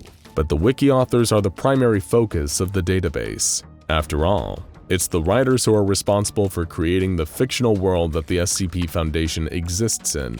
Anything that forms a part of the narrative of that world, every article, every tale, every new SCP that gets published, even parts of the wiki that get taken down or rewritten all have an impact on the Foundation's universe. When the authors link their new SCPs to pre-existing ones, or create connections to a group of interest like the Church of the Broken God or the Global Occult Coalition, their writing ends up making even more of a substantial development to the overall narrative. And all of it ends up in the database. The readers of the SCP Wiki, on the other hand, are a smaller part of SCP-001, mainly because they do not write or publish the content found on the website itself. Anything that is not specifically set in stone by a wiki author can be interpreted in various ways by a reader. A reader's interpretation is a powerful concept and should not be underestimated. Interpretation is the difference between reading Animal Farm as a story about a group of animals rebelling against their human farmer, and understanding it as a satirical and political allegory for the events leading up to the Russian Revolution. So what does interpretation have to do with SCP-001? The point we are getting at is that any unwritten detail or anything that isn't explicitly stated by a wiki author can be changed by a reader's own imagination. This can be anything, from the appearance or personality of an SCP or character, to a detail about the world of the Foundation. And in the same vein, if something in one SCP article contradicts something written in another, the reader is free to choose which of them they accept as part of the universe's true canon. Each reader of the SCP Wiki has their own understanding of the material written there, and inevitably comprehends their own version of the events within. And this is something that the SCP Foundation, even in their world of fiction, is aware of. Or more specifically, the O5 Council is aware of. You see, the secretive overseers are the only ones with any true knowledge of SCP-001. Only they can access the database. Only they know the truth. The fact that they exist in this fictional capacity is something the Overseer Council hopes to hide from the rest of the Foundation's personnel. In an effort to keep the rest of their staff from asking too many questions, the Council has told them that there is currently no way in existence that they could possibly contain SCP-001. But to reassure personnel, the O5s have also stated that this does not pose any risk, nor would it lead to the total and utter destruction of their observable fictional universe. Instead, the Council aims to focus on what they can control by containing any and all information about SCP-001. Nothing about the database or the truth that it contains is to ever leave O5 Command under any circumstances whatsoever. All of the information about SCP-001, or what it contains, is kept in an encrypted, highly classified form at an unknown location. The key needed to decrypt this data is a passcode split into 3 parts. This key is then memorized by members of the O5 Council, each memorizing a different portion of the passcode. It can only be accessed if every member of the Council unanimously agrees that it is absolutely necessary. And even when they do decrypt the information about SCP-001, it remains for the eyes of O5 Command, and strictly their eyes only. Any member of the SCP Foundation caught leaking data about SCP-001 is to be contained by any means necessary. This also includes if a member of personnel attempts to get this classified information out via espionage, psychic leakage, or other devious methods. Foundation researchers are even banned from conducting any of their own investigations into the nature of SCP-001 or the data it contains. If a lower-level staff member was somehow to find out the truth, that the entire Foundation is just a fiction, then that person would be at the mercy of the most senior figure on the O5 Council. It would be up to that senior figure to decide the staff member's fate. Anyone with high enough clearance or status within the Foundation who found out about SCP-001 would alternatively be given a Class A amnestic. These are memory-altering drugs that the SCP Foundation uses to keep information about anomalies a secret, apparently even from its own staff. Still, having your mind wiped has got to be better than being killed or contained, just for realizing you're a fictional character on an online wiki. The O5 Council has plans in mind for us, and for the SCP Wiki writers responsible for creating them. The SCP Wiki entry on the database closes with a proposal, a way that the O5 Council can reach out of their fiction directly to the Wiki's authors in the real world. From there, their goal is simple. Through memetic kill agents, the SCP Foundation will put the Wiki authors to sleep and then kill them. Sounds pretty far-fetched, doesn't it? After all, when was the last time something fictional killed someone in our real world? Even more bizarre, what if this kill agent really exists? The O5 Council must have known for a while that their world is fictional, so they've had plenty of time to develop a kill agent, some way of reaching us and the SCP Wiki authors in the real world. Worse still, what if this kill agent is already out there somewhere, lurking on the SCP archive, just waiting for you to find it? And if you read it, how would it kill you? If you don't want to know, then that's your choice to make. But if curiosity is getting the better of you, then remember this. Beware SCP-5999. Thousands lay dead across the globe, face twisted into a twitching rictus grin. Their corpses are found by their families, their friends, and law enforcement, but nobody has a clue what could possibly have killed them all. A serial killer, a mysterious new disease, or possibly even a supernatural monster. In all of this, who could possibly expect a rogue meme? Before we uncover the secrets of SCP-3078, the Foundation would like to clarify its position on the classification of Cognitohazards. You may have seen the title of this video and worried that we might be telling you all about an anomaly involving literal excrement. But don't worry, this is merely the result of a precaution we've taken to ensure that there is no breach of a standard procedure involving cognitohazardous materials. To quote the father of modern toxicology, Paracelsus, poison is in everything, and nothing is without poison. The dosage makes it either a poison or a remedy. The Foundation has categorized many types of cognitohazards, but we are not the only organization with rules and regulations regarding such things. To put it another way, there are certain words and phrases that the YouTube platform deems cognitohazardous and must, therefore, be avoided, lest the Foundation risk its own funding in the name of accuracy. We hope that you understand as we proceed. With that out of the way, let us move on to the menacing memetic macro itself. SCP-3078, the Cognitohazardous Poop Post. It's 3 a.m., and you're scrolling through social media, checking on the latest gossip and discourse while making the rounds to all of the usual places where you get your funnies. In your late-night search, you stumble upon a meme that hits your brain in exactly the wrong way. The joke isn't even that funny, but somehow you begin to laugh uncontrollably. What was it that caused you to lose your grip? Was it the tiredness you were feeling? The doldrums of seeing so many unwholesome opinions before encountering the image? Or maybe something about the meme was so poorly constructed that it crossed the line twice and looped back around to being hilarious? You're not sure, and in fact, as you continue to crack up, you become even less sure of what it is that you are laughing at. You try to stop yourself, but the involuntary response continues. Your sides begin to hurt and you double over as tears begin to stream down your cheeks. You cover your face and try to bite against the insides of your mouth, but there is no stopping the giggle train. The giggle train keeps on rolling through, and your chattering teeth nearly bite too hard. You stop because of the pain and continue to laugh loudly. Under ordinary circumstances, you might worry about waking someone up at this late hour. But as you recall, you are completely alone in the house tonight. There is nobody who would be disturbed by your seemingly endless burst of laughter, but that only makes what comes next all the more horrifying. By now, your vision is hazy from all the tears of laughter. You can't even see the offending image that broke your composure. And now the situation is starting to feel inexplicable. That's when you realize you can no longer inhale. The uncontrollable laughing has removed your ability to breathe. If it continues like this, you will meet an untimely fate through suffocation. You are totally alone and unable to call for help as all the spasms of laughter cause you to fall out of your chair. You writhe on the ground, crying and laughing and not even capable of gasping for breath. Your life is fading away, all because of a meme that made you laugh yourself to death.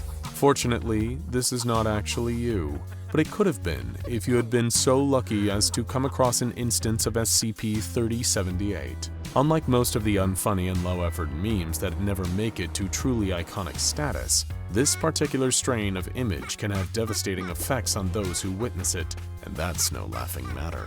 This is because despite its apparent poor quality as a post, the humor response it generates is anomalous in nature, and in every recorded case of exposure, quite deadly.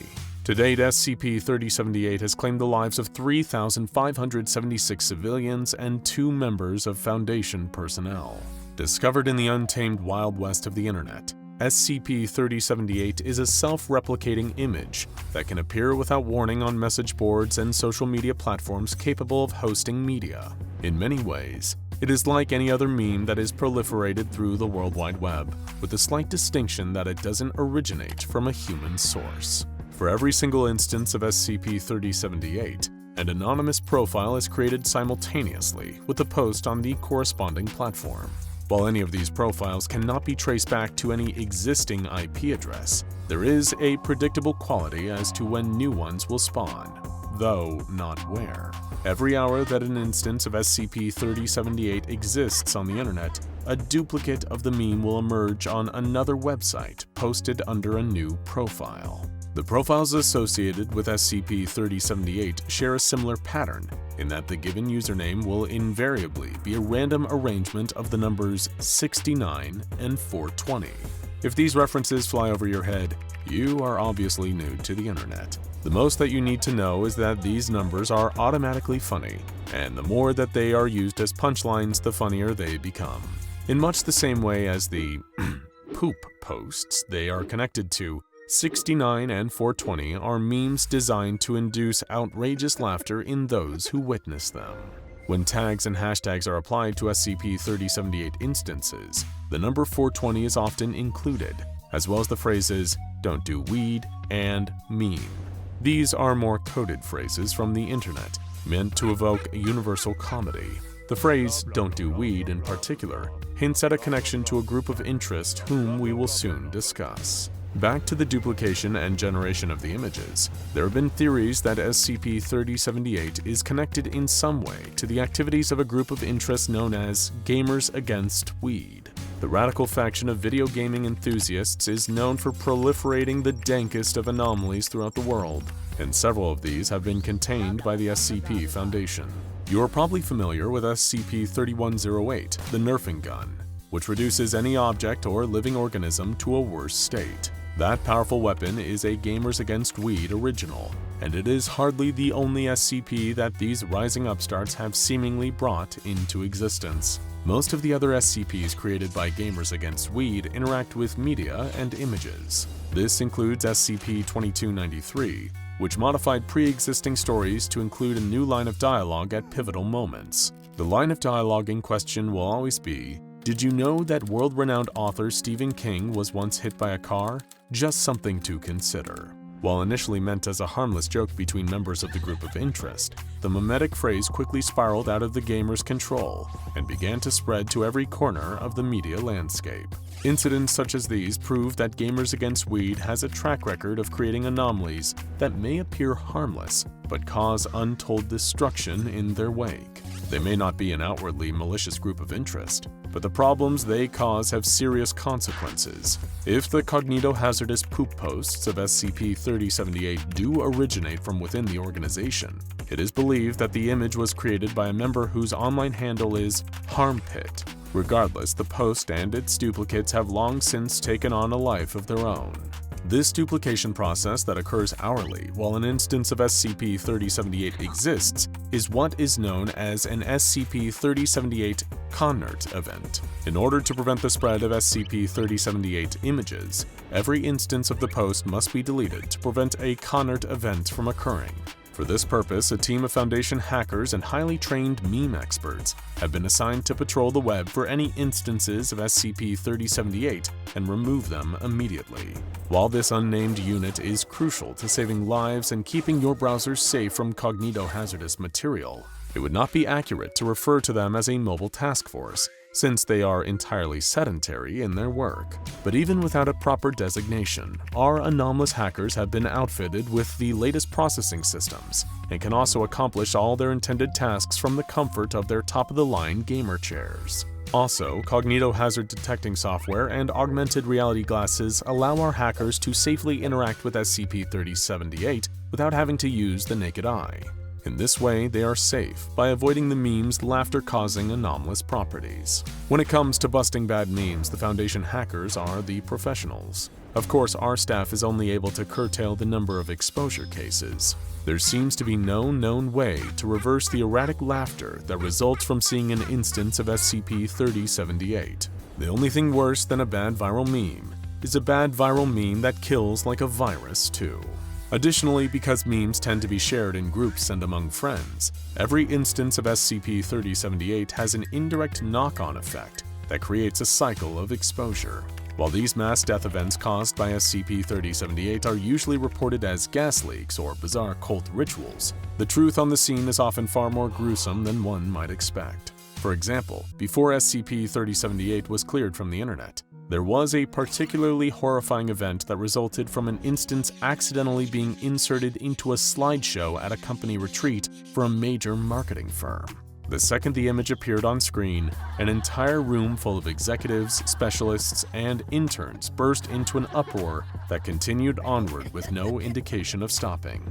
Security footage of the event shows many of the business associates trying to calm themselves before looking around and realizing that everyone in the room was also laughing. The contagious fits of laughter did not stop, and things soon became distressing. The instance of SCP-3078 was not on screen for most of the duration of the crowd's laughter, but when it had appeared, the text on the top of the image read, "When you inhale the devil's Mary Jane smoke," a humorous and trendy reference to weed. The bottom of the macro featured a distorted emoji with deep-fried text that read, "Oh no." Using a Wayback Machine on the confiscated laptop that displayed the image, revealed that over the course of the laughing outburst, the upper text began to change. 20 minutes after the laughter had begun, the image read, It wasn't supposed to be on the slide, "Oh my god, this is embarrassing, please stop laughing everyone." 40 minutes later, the text on the SCP-3078 instance changed to, "No, no, no, why can't it stop? This isn't normal, I'm losing my mind, I'm losing it, I'm losing it." 1 hour and 35 minutes later, the entire room had completely lost consciousness, and yet the image changed again to read, "It's over, it's over. We can't go on like this. I never should have clicked that link. Ha ha ha ha ha ha ha ha ha ha, that meme got be dead, bro." The next and supposedly permanent change caused the text to become the letters X and D next to each other in a text emoji that repeated 34 times across the instance. There were no survivors, and when the authorities arrived in the conference room, they were alarmed to find that the victims of SCP-3078 were still laughing and smiling, even though they had already expired by suffocation. Somehow, the anomalous properties that compelled laughter from those who viewed the Cognitohazard persisted after all the air had already left their lungs. Raspy noises of sharp breath forced their way out of the respiratory system and larynx of everyone in the room. Because of the continued laughter of the corpses, medical practitioners were instructed to make attempts to save the patients post-exposure. There was nothing that could be done, and in a grisly image that still haunts the dreams of some Foundation staff, the morgue of the hospital that attempted to care for the SCP-3078 victims was stuffed with bodies that were still laughing, even while in their cold lockers. Amnestics were administered to everyone involved in the mass exposure event, and efforts to wipe out all SCP-3078 images were redoubled. In accordance with damages done, agents of the Foundation were dispatched to track down members of Gamers Against Weed for comment and possible assistance, compelled if necessary. It may not surprise you to hear that many of the GAW-aligned hackers who were caught and contained during these proceedings were pressed into service as conscripted hackers for the Foundation's ongoing web presence. Ever since the year 2017, all known instances of SCP-3078 have been successfully neutralized. Long-term containment is not deemed possible due to the potential of another image being posted at any time. But when such a time does arise, our teams will be ready to delete the instance within the hour to prevent an SCP-3078 Cunard event. Of course, in the years since, there was never a direct admission of guilt on the part of Gamers Against Weed, or a promise to cease their activities as a group of interest, but the Foundation has been monitoring the gamers ever since. The frightening thing about SCP-3078 isn't so much its deadly consequences, but the fact that it can spread so quickly if unattended. The internet is a very big and very strange place, where any number of unusual things can happen. Sure, this Cognitohazard was neutralized, but what other memetic nightmares are lurking in isolated forums that most people who use the internet have never so much as laid eyes upon? In the ocean of data that has existed since the Information Age, there are dark trenches where anomalies fester and grow stronger, without the supervision of responsible adults. Like the ancient and omnivalent Cthulhu from the cosmic horror works of author H.P. Lovecraft, there are visions of madness that mere normies are not meant to see. The worst of them remain the objects of worship for select groups of withdrawn hermits, many of whom will live their lives in darkness, never endeavoring to feel the light of the sun or place their soft, uncalloused hands upon blades of grass. SCP-3078 may have been detected on the surface of the internet, but only after it spread to major social media platforms. Its discovery and neutralization sets a benchmark for how to handle similar threats, but it would be naive to assume that the next killer meme will be as determined to make us laugh. It bears mentioning that another Gamers Against Weed SCP, SCP-5273, is the designation given to a kind of text and image post that can create irrational anger in those who observe it. If a similar anomaly were to arise that combined the worst elements of SCP-3078 with SCP-5273, there is a possibility that a Cognitohazard meme could be created that drives the viewer into a murderous rage. While purely theoretical, the Foundation remains prepared for anything. By their very nature, Cognitohazards are weapons against the mind, and because of this, only the truly twisted tend towards creating them or using them consistently. Even an entirely sane creator of a Cognitohazard may find themselves corrupted by what they have done, and come to regret ever attempting to change others' minds in the first place. So remember, with or without anomalous properties, Memes are serious business and not to be trifled with. Without a proper understanding of the power of memes, a simple, harmless idea can spread on its own and become an unintended source of mass suffering. Know your memes, fear your memes, respect your memes. Hold on. Before we begin this video, there's something really important we need you to do. Just remember this phrase while you're watching. It's crucial that you don't let these 4 words slip out of your head, even for a split second. You can even pause the video and repeat the sentence to yourself a few times, just to get it to fully sink in. Remember please, belief is the key. We have all wondered at one point or another what happens after our lives draw to their inevitable close and we take our last breath in the land of the living. What happens to us? It's a question that has baffled scientists and philosophers all over the world for almost as long as human civilization has existed. What happens after we die? Well, the answer to that particular question normally varies depending on who you choose to ask. There are, as you probably already know, numerous beliefs held by all religions and cultures around the globe that there exists an afterlife. While the description of the afterlife is often dependent on the religious or cultural group it is linked to, the concept usually revolves around the soul leaving the body after death and living forever in eternal paradise. That is, of course, unless you've committed sin during your lifetime, which normally results in being sent down to spend eternity in punishment instead of paradise. But sadly, there's no way to prove which, if any, of the various afterlives actually exist. By their very nature, these afterlives exist separate from the real physical world that we live in while we are still alive. Stuck here on Earth, we can only observe what we see happening after death, and what we assume it might be like. After all, it's not like a dead person can tell us what being dead is like. Well, under usual circumstances anyway. With no proof of the afterlife's existence, we do unfortunately get left with the bleak and existentially horrifying assumption that when we die, there is nothing waiting for us on the other side. No light at the end of the tunnel, no pearly gates, just nothing. Forever. Of course, being unconscious for eternity isn't quite as bad as the other possibility. What could that other possibility be? Well, according to the SCP Foundation's entry for SCP-2718, you might not want to know. Anyone attempting to access the data file on SCP-2718 will immediately notice a few details that set it apart from others contained in the Foundation's archive. Firstly, an ever-changing SCP number. It perpetually swaps numbers with other files to keep itself hidden.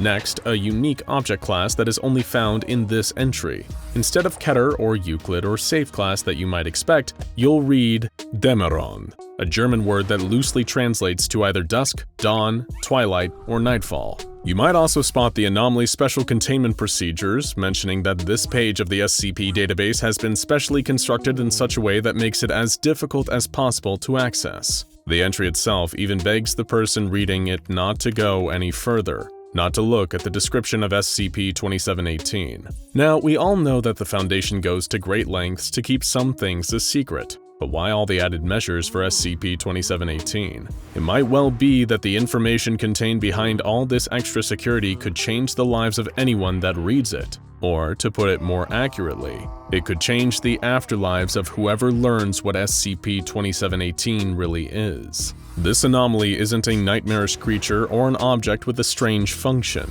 It's not an entity from outside our universe, or even a person with an unusual origin. SCP-2718 is a Cognitohazard, a piece of information that poses a direct danger to anyone that is able to understand it. That's why the Foundation has so many pleas to not read it any further. They're not doing that to protect the organization and their secrets, but to try and protect the reader themselves. All personnel, regardless of clearance, are forbidden to expose themselves to the description of this article under any circumstances. Do not discuss the existence of this article with any person.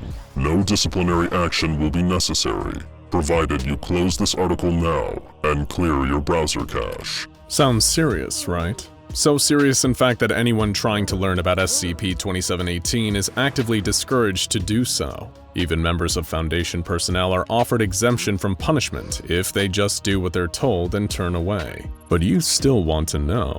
don't you? Alright, don't say we didn't try our best to warn you. You've ignored all the signs, the repeated warnings to not look any further into SCP-2718, to not look at its description or pass that information on to anyone else. No, you just had to keep digging deeper and deeper, didn't you? Searching for the answers you're going to wish you never had gone looking for in the first place. Push far enough through the security measures the Foundation has placed around the SCP-2718 file, and you'll find a transcribed audio recording from none other than a member of the O5 Council. The Councilwoman Miriam Prather, O5-7, speaks to a subordinate, who begins the recording. As it starts, she talks about how the various members of the O5 Council have used various anomalous means and sometimes other SCPs to artificially extend their lifespans. The Council is functionally immortal. Boring, right? Anyone who knows enough about the SCP Foundation already knows that functional immortality is what has kept the O5s in power for so many decades. But what you might not know is that there was one Council member who didn't. His name was Roger Sheldon. Despite being offered each of the 19 known methods of extending life that the other overseers have gladly used, Sheldon refused each and every one. Instead, he would often go on vacations away from the Foundation, without announcing his intention to do so. Both doing this and refusing to become immortal in some ways are actions that are now forbidden for any member of the O5 Council, presumably because of Roger. On one of his impromptu trips away, Roger Sheldon died from a stroke. Given that he didn't let anyone know where he was planning on going, he was sadly left to rot after his death. However, Roger possessed an important anomalous artifact in his possession at all times, meaning that the SCP Foundation was keen to recover his body and, by extension, this object. He also had knowledge of a unique keyword, a phrase referred to as a shibboleth, which the other overseers needed to extract from Sheldon. But how do you get information from a dead man? Well, you bring him back to life, of course. And we're not talking about the normal kind of resurrection the Foundation often indulges in, which is really just glorified cloning. This is the ripping of an actual soul back from the void, and placing it inside its body once more, so it can live again as it once did. Eventually, after 14 years of searching, Roger Sheldon's remains were exhumed and then returned to the Foundation. There, his personal belongings were recovered, including the mysterious artifact. Then, just as planned, they revived Roger in order to recover the shibboleth from his memory.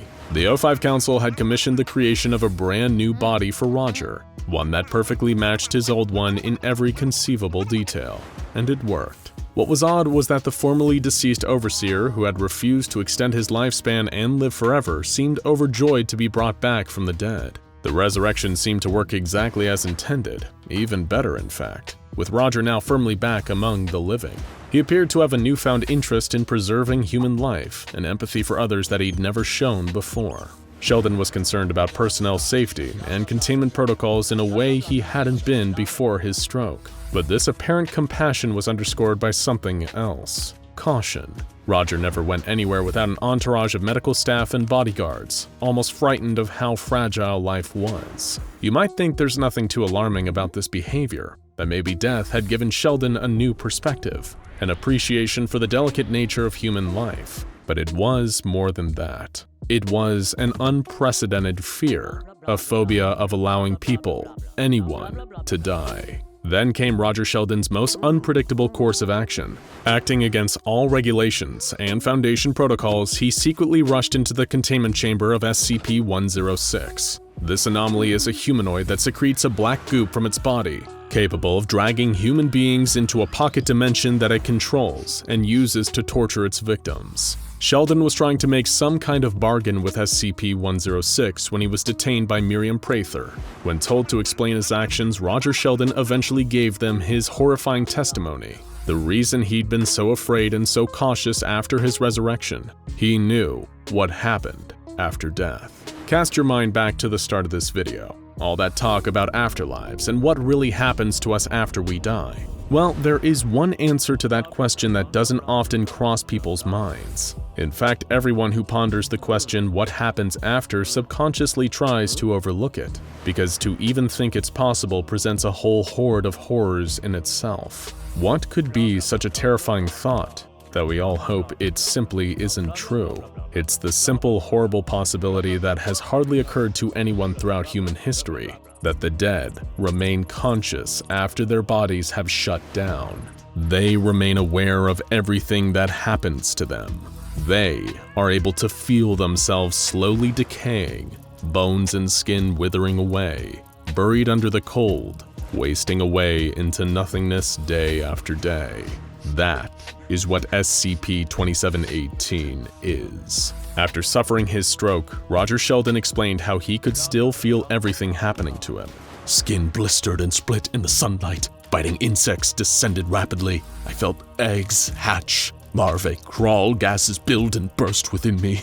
Individual cells rupturing, interstitial fluids souring and blackening. Somehow my capacity to experience and store these sensations grew. I was aware of every fingernail and strand of hair that pulled away in the wind. He went on describing every horror he'd experienced in lurid detail as his body broke down in real time, knowing that those same images and thoughts would never leave his head. Shocked by the revelation, Miriam and the other overseer rushed to hold a meeting of the rest of the O5 Council, wherein Roger once again described his posthumous experience. Hearing what happens after death drove every council member mad, each reacting with shock, stress, and anger. One of them tried to calm the rest down, while another motioned to treat death itself as a Keter-class SCP and neutralize it. The chaos was eventually quelled when O5-1 silenced the other O5s, activating Emergency Protocol 17 to gas the overseers with amnestics to wipe their memories of what they had learned. Only Roger and -7 were able to escape the room before the bulkhead sealed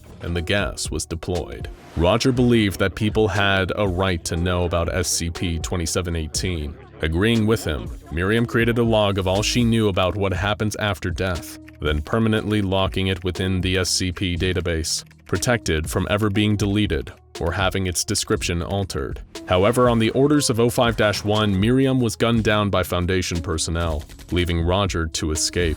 Presumably, he returned to SCP-106, agreeing to be tortured forever in the creature's pocket dimension. To him, that was preferable to dying. So if you now know what SCP-2718 is, then why did we start this video with the phrase, "belief is the key"? Well, as we said earlier, this anomaly is a cognitohazard. It's a phenomenon that only occurs after you are exposed to a certain piece of information. That knowledge is what's being contained here, within the entry left by O5-7. You see, it's actually knowing what happens to you after death that makes SCP-2718 happen.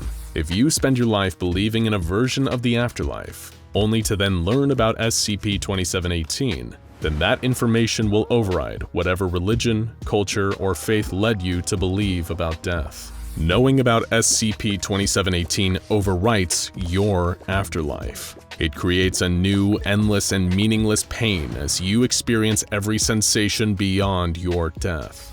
Decay, decomposition, cremation. That's the reason that belief is the key. Because once you are exposed to it, SCP-2718 becomes what happens after you die. In our defense, we warned you.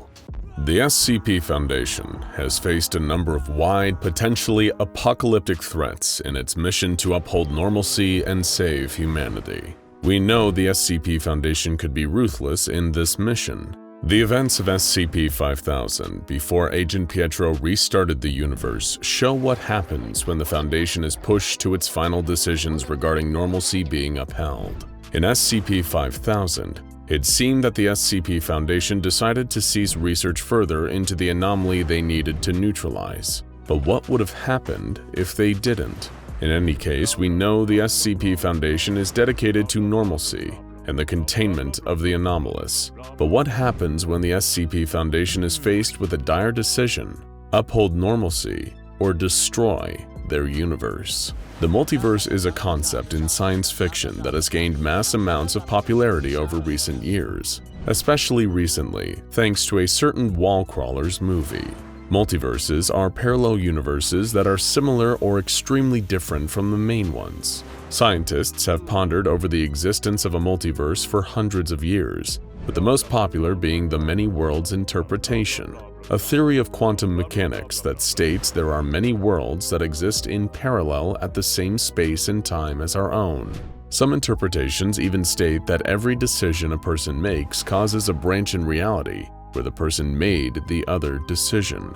We're familiar with the SCP Foundation's run-ins with the multiverse, from SCP-2935-0 Death, a cave that allows the Wanderer to enter a parallel dimension that's fully and completely dead, only for the same thing to happen to their own world once they return through the cave, or SCP-1437, a hole that allows the Foundation to send, receive, and read parallel dimensional documentation from other multiversal SCP Foundations. Combine those two concepts with an SCP-001 proposal. The importance of an SCP-001 proposal is not lost on the Foundation. Researchers of the SCP Foundation saved the SCP-001 slot for only the most dangerous, apocalyptic, or widespread anomalies that could affect the Foundation itself, humanity, and normalcy.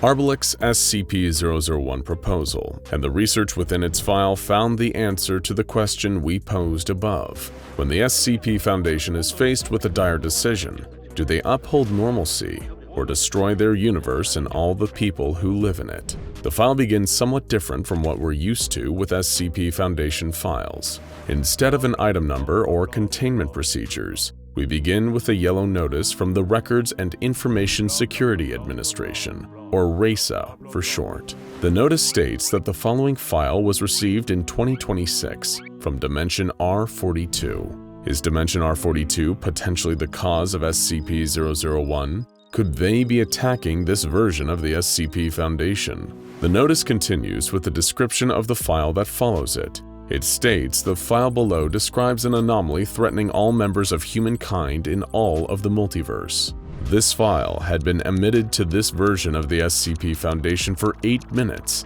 as an extremely dangerous cognitohazard, classified as a Class 5 cognitohazard capable of easily destabilizing and penetrating this universe. However, it was found to not be dangerous, only reading as a danger level 0. While this Foundation was unable to quickly counteract this cognitohazard, it appeared to not pose a threat to the affected universe's humankind. Part of this notice is crossed out, indicating that it is no longer true. There is a high threat of repeated cognitohazardous or other forms of attack from Dimension R42. Instead, this part has been replaced with the following fact. Dimension R42 no longer exists. Did this version's SCP Foundation fall to SCP-001? Their entire universe no longer exists, so perhaps this file that this dimension's SCP Foundation received could be a potential warning. Under this RASA notice, the reader is not greeted with the standard Foundation documentation yet again. Instead, it seems that the original senders of this file left a note for the readers of this file. It says, "Greetings. You are reading this dossier in a paradimension of the relict dimension R42. Due to the colossal size of your world's address, for your convenience, your dimension will be hereafter referred to as PD, paradimensions." It seems as though we're reading this SCP-001 file through the eyes of the SCP Foundation in this so-called paradimension. So if the original SCP Foundation and their universe, R42, is now destroyed, what does this mean for us? The note continues. The following message has been constructed by the SCP Foundation of the Relic Dimension R42 and is addressed to the SCP Foundation of Paradimension PD. Enclosed you will find information about SCP-001, which is a threat to the multiverse. Here we go. SCP-001 is definitely the cause of R42's destruction, but how can we be so sure of this? Maybe SCP-001 caused the Foundation to destroy their universe. The note also includes the following statement. As you may have noticed, this message was preceded by a burst signal containing a non-dangerous cognitohazard. The burst signal was constructed in such a way that minimal change to the signal would have caused indiscriminate and overwhelming casualties among the denizens of PD.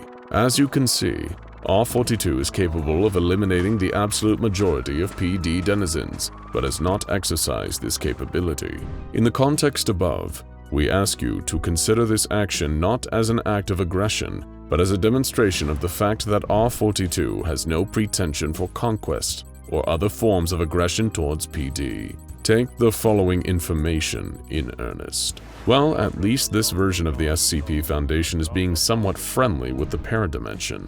If R42's SCP Foundation needs to quell this multiversal threat though, why are they leaving it up to an SCP Foundation that may not be so inclined? The SCP-001 file begins with the object class. This anomaly is of the joint class of Paradox Apollyon. We know from SCP-001 When Day Breaks, or SCP-3999, that Apollyon-class anomalies are extremely dangerous, posing an immediate and almost unstoppable threat to normalcy, the SCP Foundation, all of humanity, or even the universe itself. The paradox part is interesting.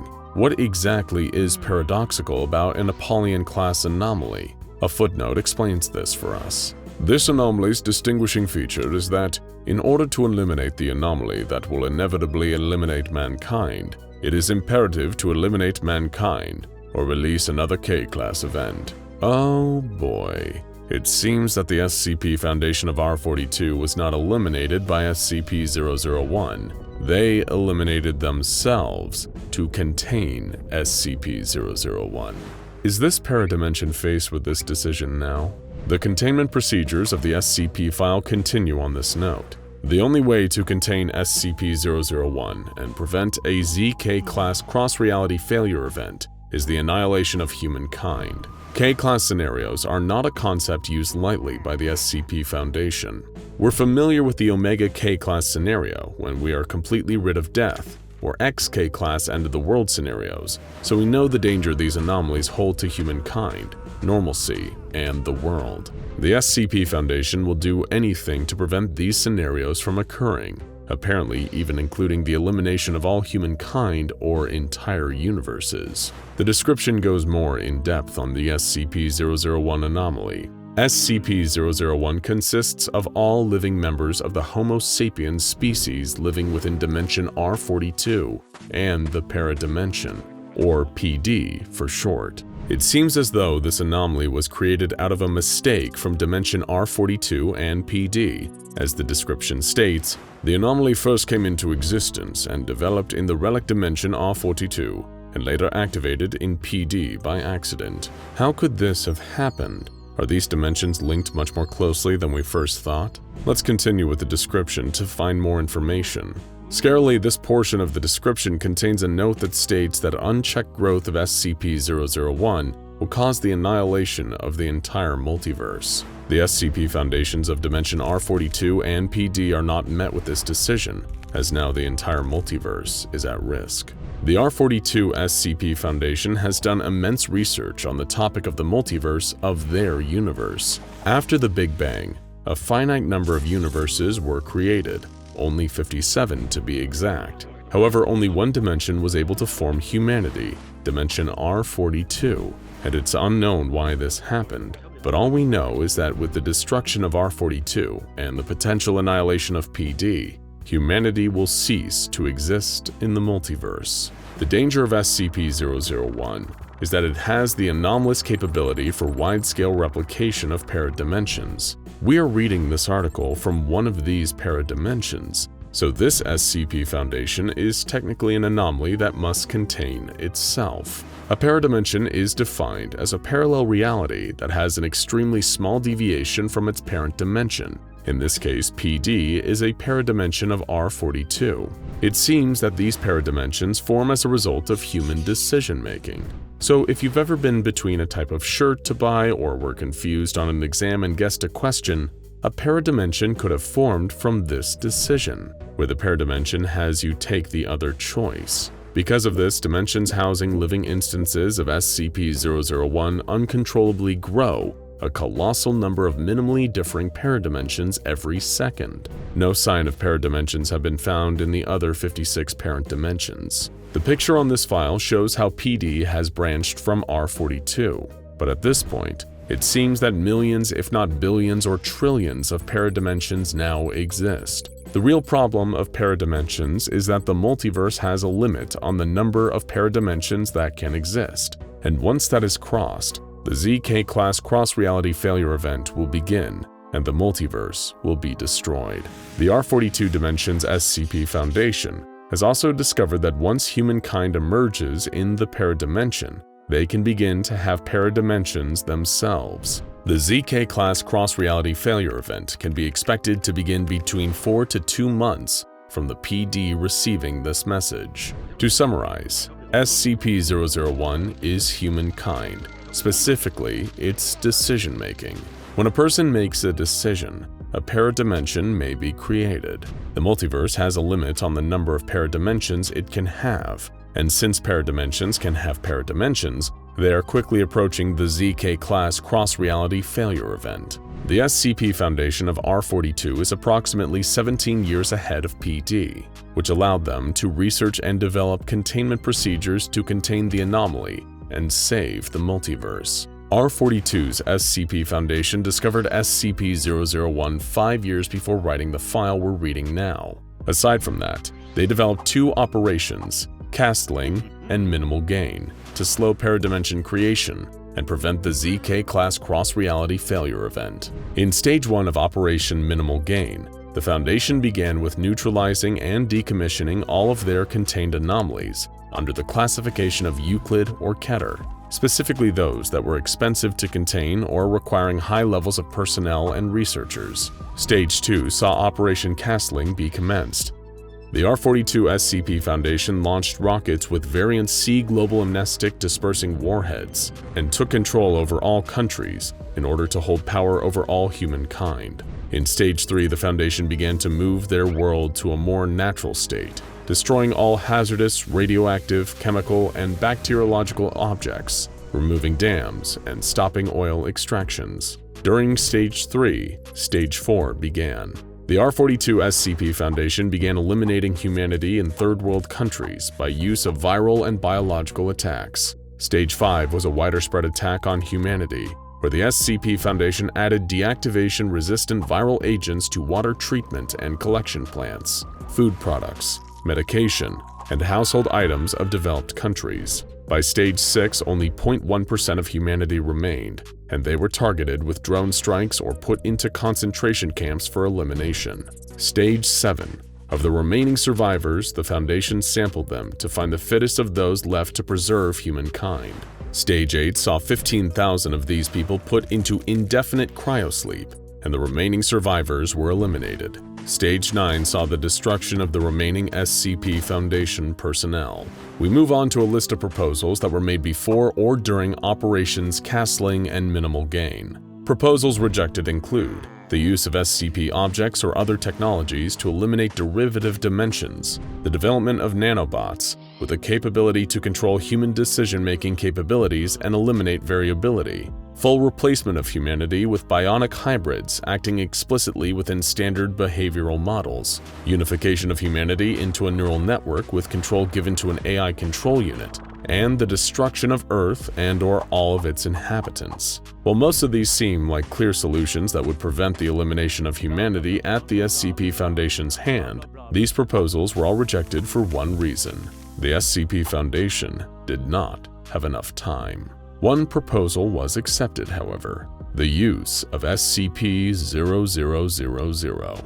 This appears to be the solution the R42 SCP Foundation concocted to fight SCP-001 and potentially save the multiverse. It poses the question: if the R42 SCP Foundation used this same anomaly to contain SCP-001, as proven by the fact they no longer exist, will PD do the same? The file explains that the R42 SCP Foundation opened a dimensional wormhole into PD, as they do not know at the time if paradimensions could cause the creation of more paradimensions. In doing this, the SCP Foundation seemingly infected PD with the ability to create paradimensions. The author of this file goes on to explain that the R42 SCP Foundation had plans to attack PD and use Operations Castling and Minimal Gain in the dimension. However, they could not access the dimension again, and they believe that the Foundation personnel of PD would have made use of Thaumiel-class anomalies to save themselves and their world. A note from R42's Overseer Council is left for PD. If the Apollyon destruction was not enough, the Overseer Council is involved. The importance of the neutralization of this anomaly cannot be forgotten, so the Overseer Council explained to PD.